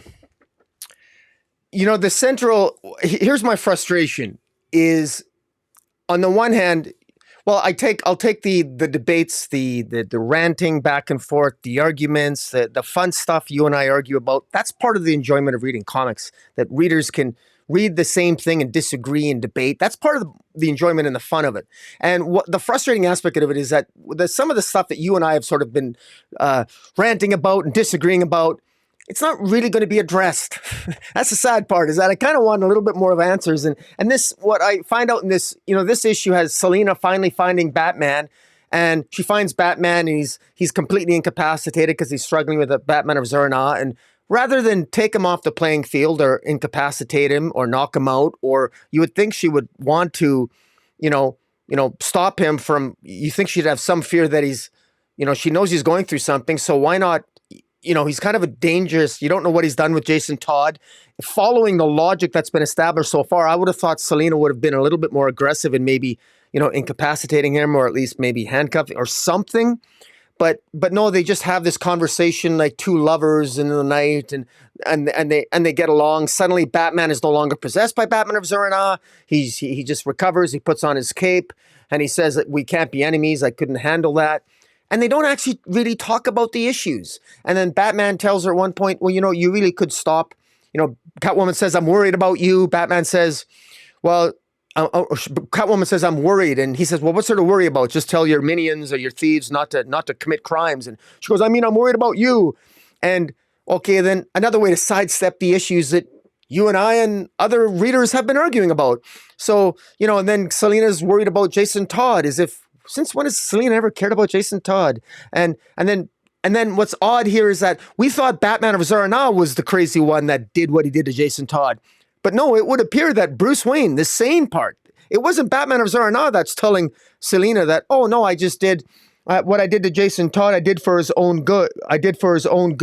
I'm just taking him. I finally cured Jason of the sickness that I've exploited in him for far too long, which is interesting because it suggests that Batman feels that he's tacitly let Jason Todd aggressively get away with using lethal force because it suits him from time to time, and he can blame Jason Todd for using force that maybe Batman doesn't have to be accountable for. And so Batman, maybe out of guilt, is stopping Jason Todd. So there's some interesting little tidbits there that Teenie Howard has explored that, okay, that's interesting legal psychological analysis of maybe Batman's breakdown or justification of why he did that to Jason Todd. At the end, with Vandal Savage and Scandal Savage, I said before, I love Vandal and Scandal Savage, but I will admit that this is sort of a Vandal Savage really is. I mean, I know he's a caveman. He literally is a troglodyte that gained immortality, and you can kind of tell because he's never particularly bright. I mean, his plan here, Vandal Savage through Catwoman wants to take over Catwoman's operation and then destroy it anyway. That's what Vandal does. I mean, Vandal literally, he takes over Catwoman's operations that she spent all this time training all these thieves. He was willing to offer Catwoman immortality and basically work for him, which of course she's going to refuse. But the fact that it sounded at first that Vandal wanted Catwoman on his side, to all that work she did he was going to continue it. But no, he wants to destroy and kill off all the thieves. He wants to bring in all the A-list villains at the end. He wants to bring in all the villains. He wants to bring in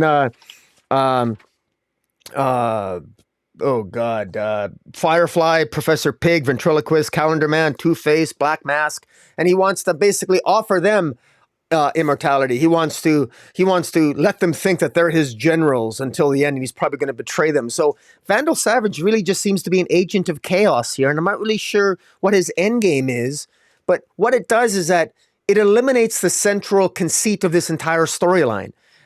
I know already that it's never going to be answered. How are the Batman, Catwoman, their resolution is they're never really going to have a conversation about their two different ways of fighting crime. Because Vandal Savage has basically taken that away. Now it's chaos. And now this storyline is just going to wrap up with Batman and Catwoman joining forces to take down Vandal Savage and his daughter Scandal. And possibly Scandal might end up betraying Vandal because I think Scandal likes Catwoman's plan, but she doesn't realize that her father has maybe more chaos in mind. Good night. On the one hand, there's a lot of moving parts here, and I'm focusing on the stuff that sort of makes more sense in my head canon to make this story go smooth. But frankly, I'm breezing over the stuff that's really bothered me. We're not going to get satisfying answers to the actual central debate on that this storyline sort of asks. Because Vandal Savage has just sort of is wiping everything off the board, and I'm a little disappointed in that. I was hoping for a little bit more. I thought it has the potential to be more interesting. Like I like the questions that it posed, but it's going out of its way to avoid giving us any meaningful answers, because none of the characters are talking about it, and it's frustrating. So, what do you think? Yeah, I mean, I totally agree with you. I knew we weren't going to disagree because here's the thing. All the things we've been disagreeing about that have made this thing interesting, they're all just kind of like, it was almost like I missed an issue. Okay, so now we're reminded how much Bruce and Selena really love each other, and man, I just don't go in for that relationship. But I tried to set that aside, and I really, think about this.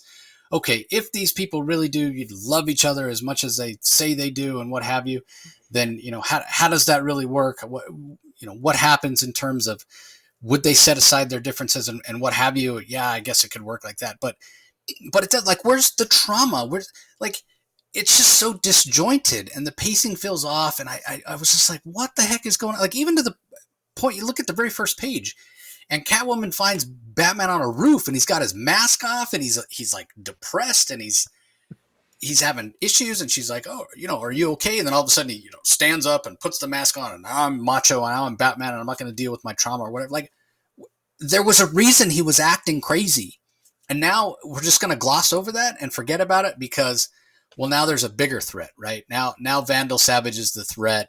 Now Scandal Savage is the threat, and we're going to forget about everything interesting that came before that engendered those heated conversations and what have you. It's like, that's fine if that was the direction this always should have taken, but I think they should have been a little more careful then in how far they had Bruce go, because yeah, you mentioned it yourself. We get a little bit of explanation to his thought process of why he did what he did to Jason Todd, and it makes sense in terms of, I've let it go too far, out of caring for him, and at times it sort of suited my purpose and whatever, it was fair to him or what have you.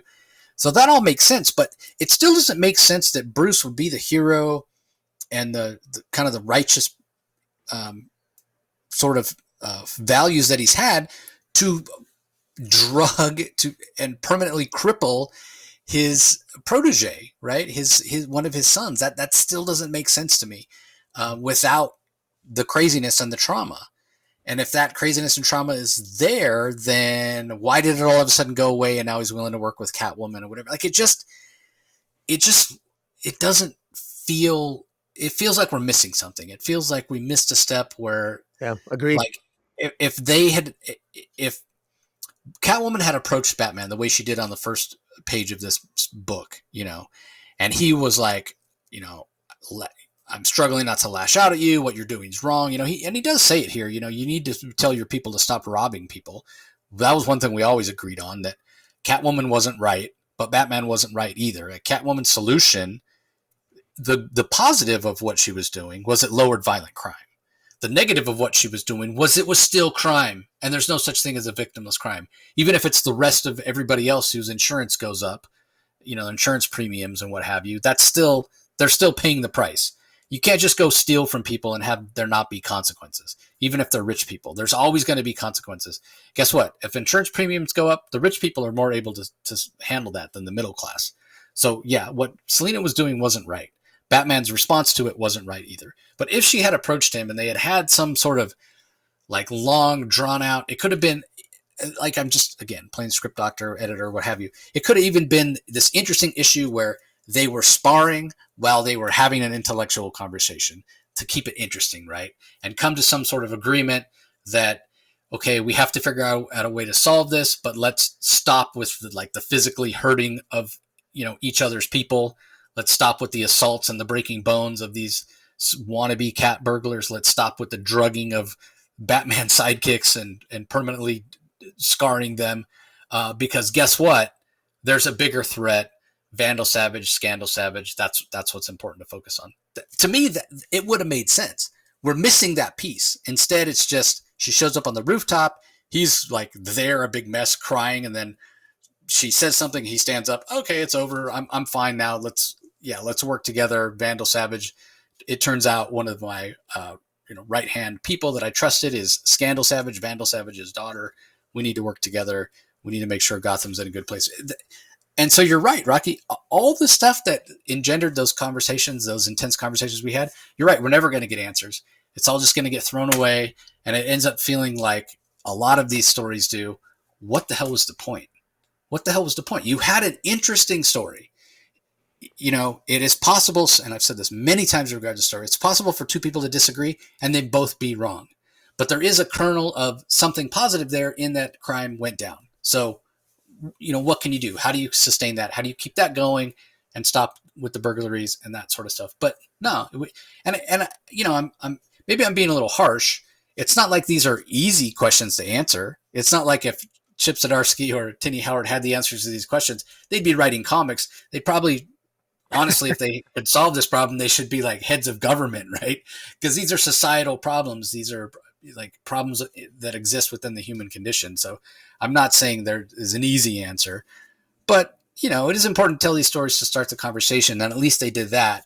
But yeah, like so many recent DC events, this one's just going to end up feeling like a disappointment. And maybe I'm being too negative, maybe I'm being too harsh, and I shouldn't say it's going to end up being what was the point when we haven't even gotten the end yet. But man, this felt like a jarring change, and it feels like it's moving really fast again, because this issue suffered from what we've seen some of her Tinny Howard's issues of Catwoman suffer from the past. There's so much story packed in here and so many things happen that it jumps from event to event to event, and it ends up feeling choppy. The Nico Leone art is absolutely fantastic. Again, maybe they'll stick the landing and we'll be able to say, okay, let's look at the forest rather than the trees and say overall this was an enjoyable story. But it's been, this Gotham War has been a little bit problematic. It's almost like they tried to tackle too interesting of an idea or too complex of a problem instead of kind of keeping it simple. But I don't know. We're critics. We're you know, pundits, and you know, maybe we're not happy no matter what. If you make it too simple, we're like, oh, boring. Make it too complicated, can't actually answer the questions you're asking, because nobody can, because they're, you know, complicated questions about the human condition, and we're like, it didn't work, you know, it's too complicated, blah blah. So I don't know. Damned if you do, damned if you don't. I have only myself to blame for being so critical. I do have one more comment I got to make. At one point, Vandal Savage is talking to all the A-list villains, and he says to Professor Pig, "My thanks for rounding up your most trusted generals. Each one of you," he says, is worth 100 of these men for hire," which is a complete contradiction to what the central premise of the storyline was, that the individual men and women that Selina were training so that they could take care of themselves would have their own agency and their own abilities to think for themselves, and that crime would ultimately become safer. That flies in the face of what now Vandal Savage, he seems to be intentionally trying to sabotage what Selina spent all that time building, and yet he's told his daughter Scandal, and Scandal thinks that, you know, actually, I don't think Scandal appreciates what Vandal is doing. I think Vandal is intentionally sabotaging what Selina has built up. And it's so unfortunate because as we've just, you know, as we both just said, it just seems to sabotage all of Catwoman's efforts, whether you agree with him or not. And it robs us of that debate and an interesting story in and of itself. Is basically robbed from the reader. So it is frustrating. Yeah, he does kind of hint at that. That is hinted at, that he's really playing them and he doesn't really believe what he's telling them. Because as he walks away, he goes, "Let them be my infantry while they think of themselves as generals." Yes. So I really think he just wants them as a distraction. He doesn't really have any intention of. And we should mention that in the pages of Detective Comics, one of the Orgum family's prophecies was that this man would come to take, and it was to take the stone, and I think that was a reference to Vandal Savage. It wasn't just Ra's al Ghul.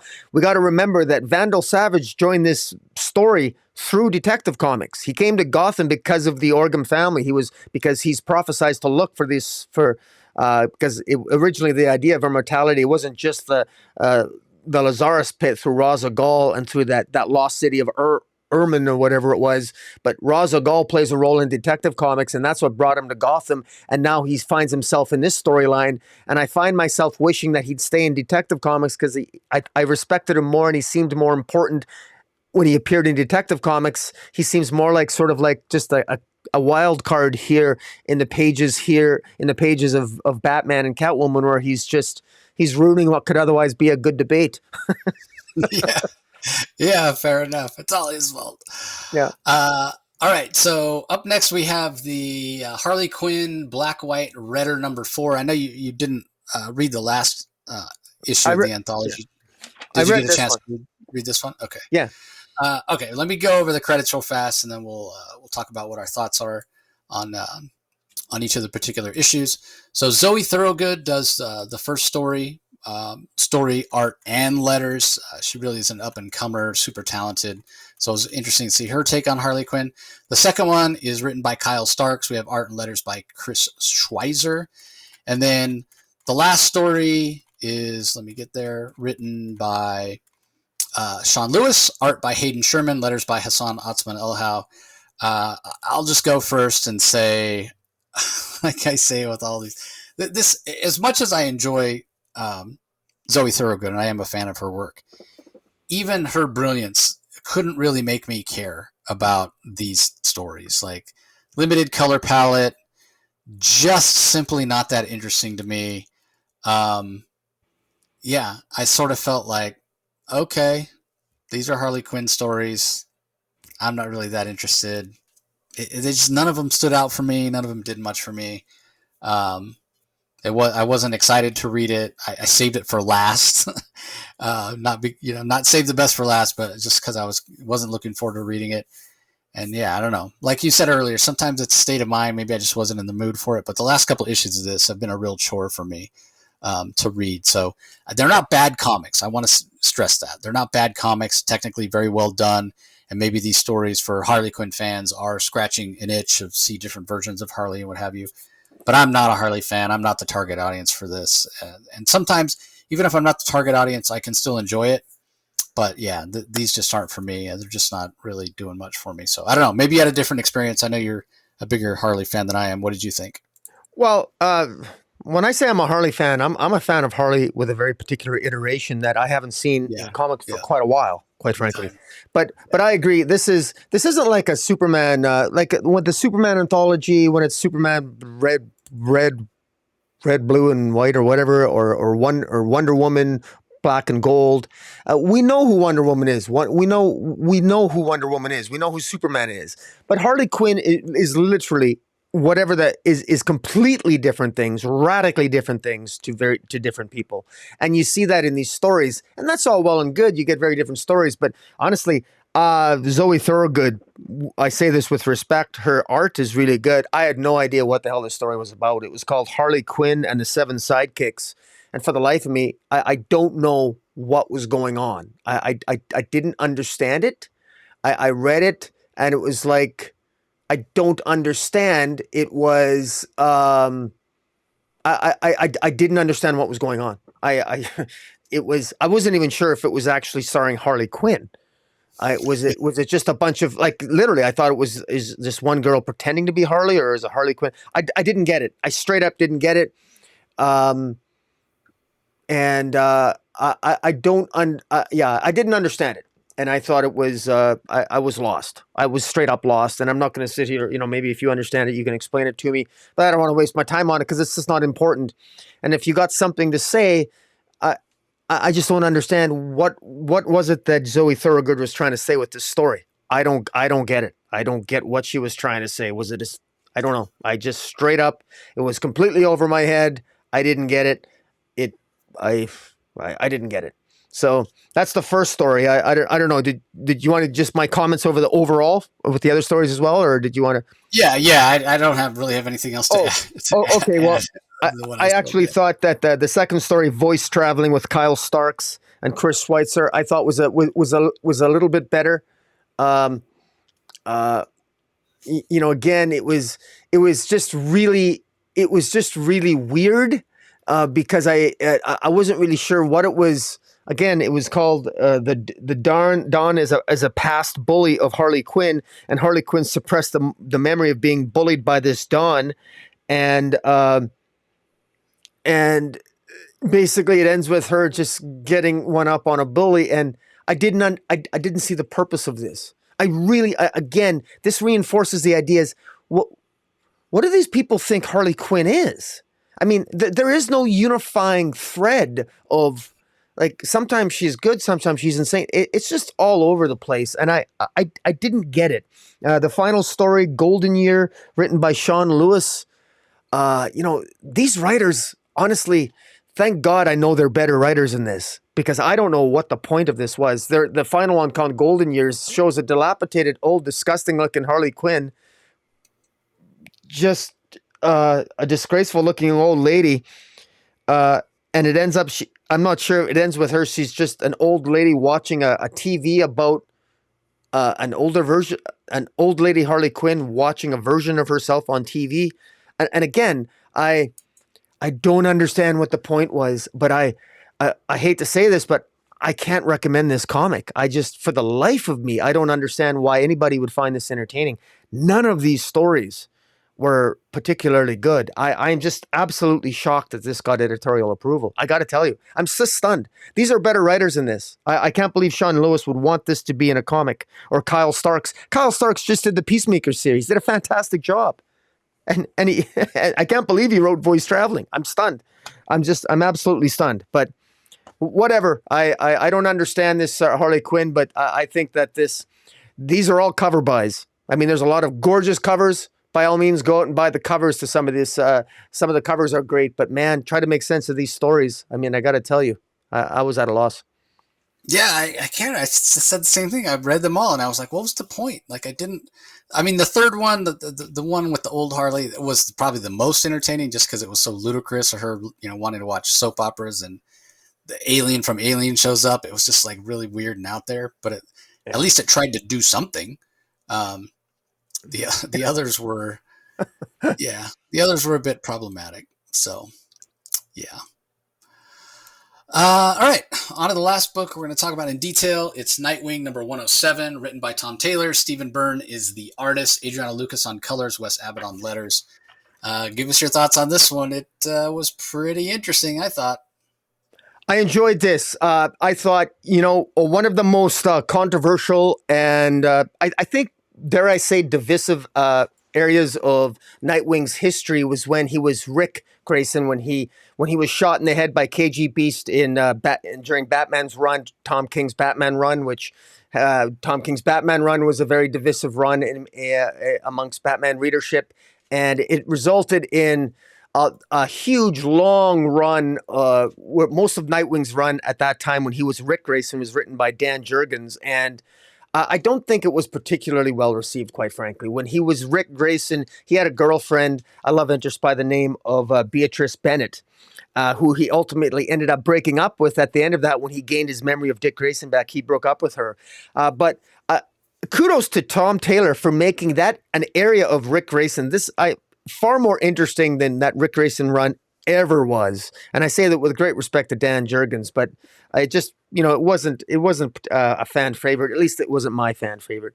And in any event, it's interesting that there's a flashback that Beatrice Bennett has got a new life, as basically she's kind of a pirate. And I like how Tom Taylor sort of like gave her new life. She's basically she is the, I guess, adopted daughter, I guess, of the quartermaster of the Hold. And when he was Rick Grayson, somebody delivered a package to Rick Grayson, as was established last issue. And the Heartless wanted to find out what that package was that was within the Hold. And ultimately, the quartermaster, who is the father of Beatrice, ends up getting killed.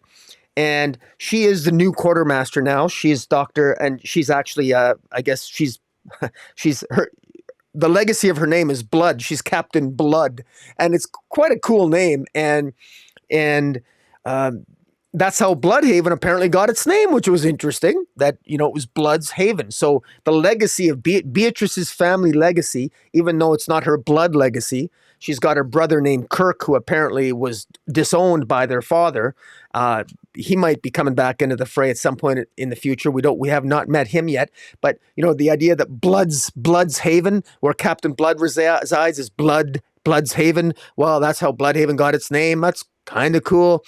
Meanwhile, Beatrice's the name of her crew is the Crew of the Cross Keys, and it's her job to essentially take care of the Hold. And her goal is she believes that there's attempts that are being made on her life, and she wants to apprehend her brother Dirk Blood. And as she's talking with Dick Grayson, as she's talking with Nightwing, Oracle can see the conversation that's happening, and it's very interesting to know that, of course, Dick Grayson is in love with Oracle. We're all hoping at some point in the next few years they're going to get married. And here Oracle is watching Dick have a conversation with who Oracle, I'm assuming, must know that Beatrice is his ex-lover. And Beatrice asks him essentially for his help to apprehend her brother.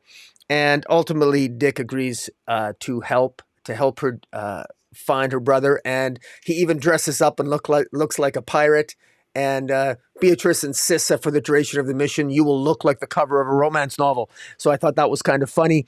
He didn't have to dress up to look like a pirate, but he actually thought that that's what he was supposed to do, and it was kind of funny. There were some nice comical moments here between Beatrice and Dick Grayson. And but he does discard and take off his mask because so Oracle won't be able to follow them on their adventures to try to find Dirk Blood, and to apprehend him. And not a heck of a lot happens in this issue. Again, Taylor does what he's always does. He really focuses on the dialogue and the character moments. And there are character moments here. There's deeply emotional moments where Beatrice mourns the loss of her father. And at the same time, there's comical moments between Oracle and Nightwing, and between Nightwing and Beatrice. And quite frankly, I collected Nightwing and I read the Nightwing run during the Rick Grayson, and I never felt the degree of emotion between Beatrice and Nightwing that I did in this issue. And I shouldn't say that when Rick Grayson broke up with Beatrice, I felt that was emotional. But I really like what Tom Taylor's done here with Beatrice. She's now more interesting. She's more interesting that she has this secret past where she's essentially part of a pirate family that protects the hold. That's kind of cool. I think I would love to see I would like even to see a miniseries with her and the history of her family legacy, the blood legacy, Bloodhaven. That's really cool. I like that. So in any event, I thought it worked. I again, while not a heck of a lot happened in the story per se, it's a nice setup. And now criticism is still, once again, it's a side journey. It's a side adventure that's taken away Dick from all the adventures and all the plot lines that Tom Taylor has set up. Once again, this is a distraction. It's sending, rather than deal with Heartless and what have you, once again, we're getting it's a sidetrack adventure. But damn if I'm not captivated and interested with this adventure and where it's going to take Nightwing. And bloody hell, if you're going to dress a character up to look like a romantic pilot, why not make it Dick Grayson? Because he's probably the character that most fans would expect it from. So anyways, it is what it is. I'm sure Nightwing fans, most of them are probably going to enjoy it. What do you think? Yeah, I agree. So when I first saw this, it was announced again at San Diego. They showed the covers, like, oh, Nightwing as a pirate, he's swashbuckling, like how to make it make sense in present time and not have him, not make it Elseworlds. I'm sure Tom Taylor doesn't want to be pegged as the Elseworlds guy between Deceased and Knights of Steel or whatever. But those things sell well, so maybe he doesn't care. So that I thought that was interesting. You're 100% right when you talk about adding some real context to that Rick Grayson run and calling back to it and adding some emotion. That really works as well. But at the end of the day, this is just fun, right? It's just fun, and I like Beatrice as a character. She might have been the best. Might have been the only good thing about the Rick Grayson run, because it really was a misfire in my mind. So to see her come back and have Tom Taylor minding that, I think it really, really works. And you're dead on when you talk about how great the art is, really classic, good storytelling from Stephen Byrne. And yeah, as always, the scripting, the dialogue from Taylor, and the banter back and forth between Barbara and Dick really, really works. That's really where this shines. Because the other thing you're right about, I was going to mention it myself, is, yeah, there's so many subplots and so many threads that are still going that we haven't had resolution to, whether is that relationship going to take the next step? What about Dick's sister? What about Heartless? What about the Wayne Foundation? There's so many other things going on that or the Pennyworth Foundation, I should say. So many other things going on where it feels like a storyline has started and we haven't gotten a conclusion, and yet it's just pushed to the side. So I will give him credit. He has started some subplots, the one about this secret society and the hold or whatever, that we've gotten to a lot sooner. So, assuming he has a long enough run on Nightwing, he should get to everything or most things eventually. He won't get to everything because simply DC doesn't like people to stay on titles that long. But that's the other part of it, right? Like, you got to know that we as fans want the answers to these questions because you've been, establishing them and planting interesting seeds. They're not going to let you stay on it forever. So maybe start thinking about giving us some answers to some of those long-term things, specifically Heartless. And yeah, it would be nice to know. It's almost like DC doesn't have any sort of hard and fast rule. At one point it was rumored, never officially confirmed, that Dan Didio had a no marriage policy. Like, couldn't marry the characters. That would be too much development, I guess, too much progression. Yeah. Marvel seems to have gone the same way with dissolving Mary Jane and Peter's marriage, which, God, that was 20 years ago now that they dissolved it and haven't brought it back. Yeah. But yeah, it would be nice. Like, I do like Dick and Barbara together. It is interesting. So could we have a wedding? Would that be coming? I've heard nothing. I have no clue. I have no hints. There were rumors. Nightwing 100 came and went. I wasn't not thinking it was going to happen on Nightwing 100 because they didn't promote it. And if this was going to happen, they would promote the hell of it. Look at how much they promoted Green Arrow and Black Canary's wedding, and that's Green Arrow and Black Canary. This is Batgirl and Nightwing. Batgirl and Robin really would get a lot of promotion because they would even get like mainstream news coverage, what have you. But anyway, gone off on a tangent. This is good. I'm enjoying it. But yeah, there are a few little nitpicks with the Nightwing title overall. Mostly it's just that Tom Taylor has planted good seeds, and I want those to pay off. I want the answers to my questions. So anyway, as I said, that does it for the single issues we're going to talk about in this particular episode. Do have a few collections. There's a Deceased box set, which collects all the Deceased. So the Deceased, the original series, also Deceased Unkillables, Deceased Dead Planet, Deceased Hope at World's End, and Deceased War of the Undead Gods. So the entire Tom Taylor, Trevor Hairsine epic. Highly recommend that. Really, really good. Very emotional. Also, Batman 3 Jokers is getting a trade paperback. I don't know why it's getting a trade paperback. I mean, it sold well. We waited forever for it. And then ultimately the story, in my mind, was terrible. Great art. But yeah, probably in my mind, the worst. The thing I've read from Jeff Johns that I've liked the least just didn't work at all. And then speaking of Philip Kennedy Johnson, we were talking about him earlier. His Last Gods, which is sort of, or Last God, the Fellspire Chronicles, which is this DC Black Label stuff that he's done, which doesn't have anything to do with any DC heroes, but it's just a fantasy novel or fantasy story that's absolutely fantastic and really showcases his ability to build story.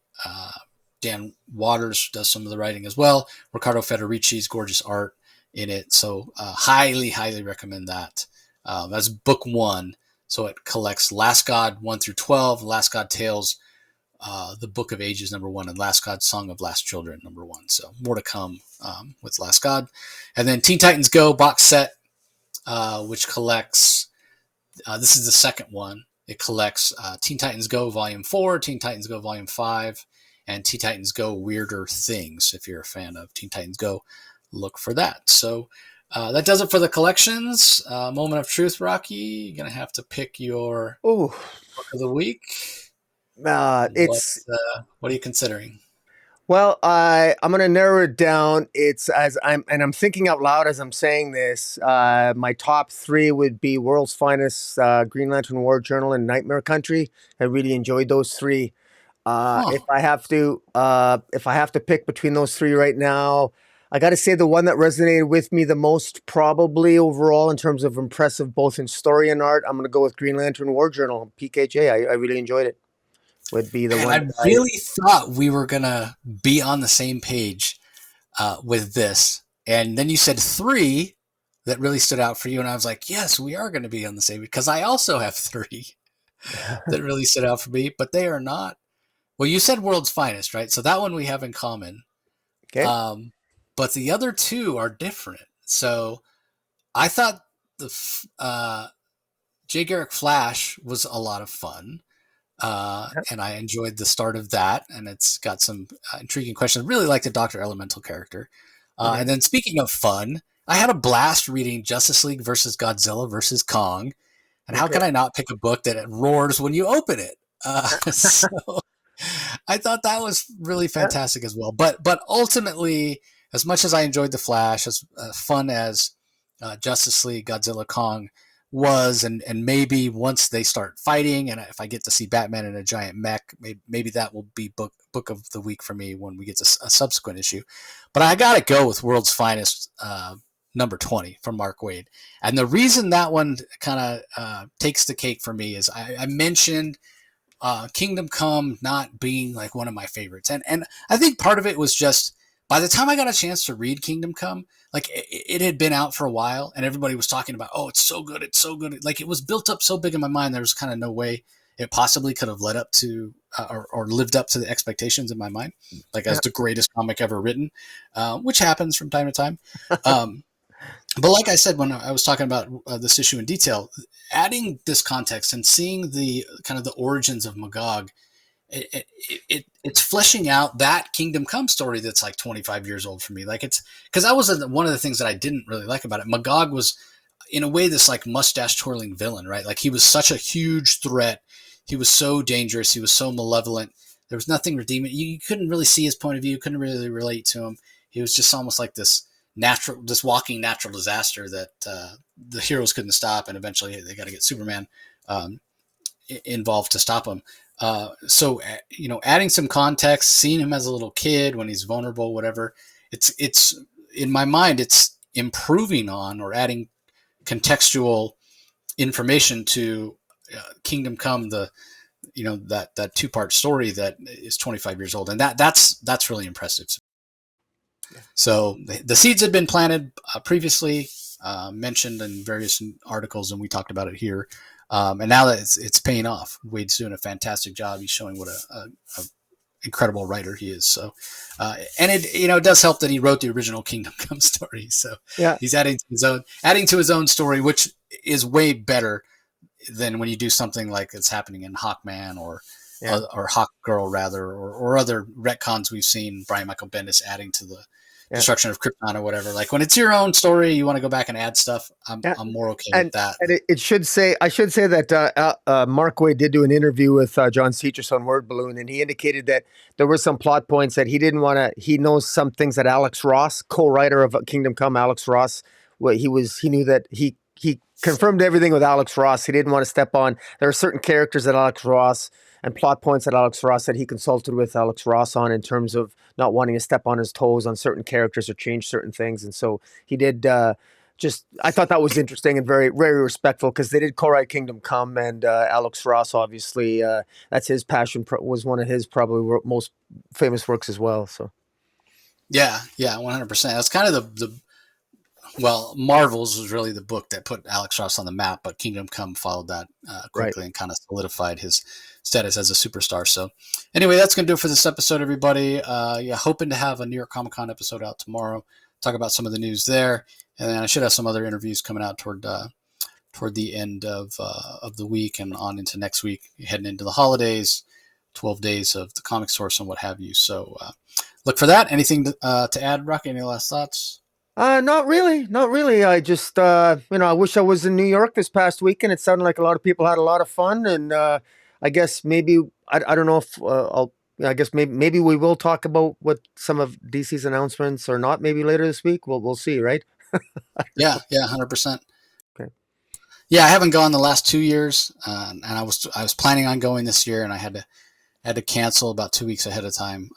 Next year, it's definitely a priority. Definitely going to be there. So, all right, well, that's going to do it, everybody. We appreciate your support as always. Don't forget, if you're listening to audio only, head over to YouTube and subscribe to Rocky's channel so you don't miss out on our spotlights or any of the other content we put out. So, Comic Space Boom! Exclamation point. Once you're there, you know what to do. Ring the notification bell.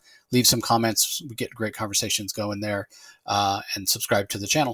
And conversely, if you're checking us out on YouTube and you always watch the spotlight on YouTube, we really appreciate it. But don't forget to subscribe to the Comic Source audio only channel on whatever podcast feed you use, podcast platform, so you can be sure and listen to all our other audio only content. So again, we appreciate the support. Thanks for joining us, everybody. Big DC week. We'll talk to you next time. Catch you later.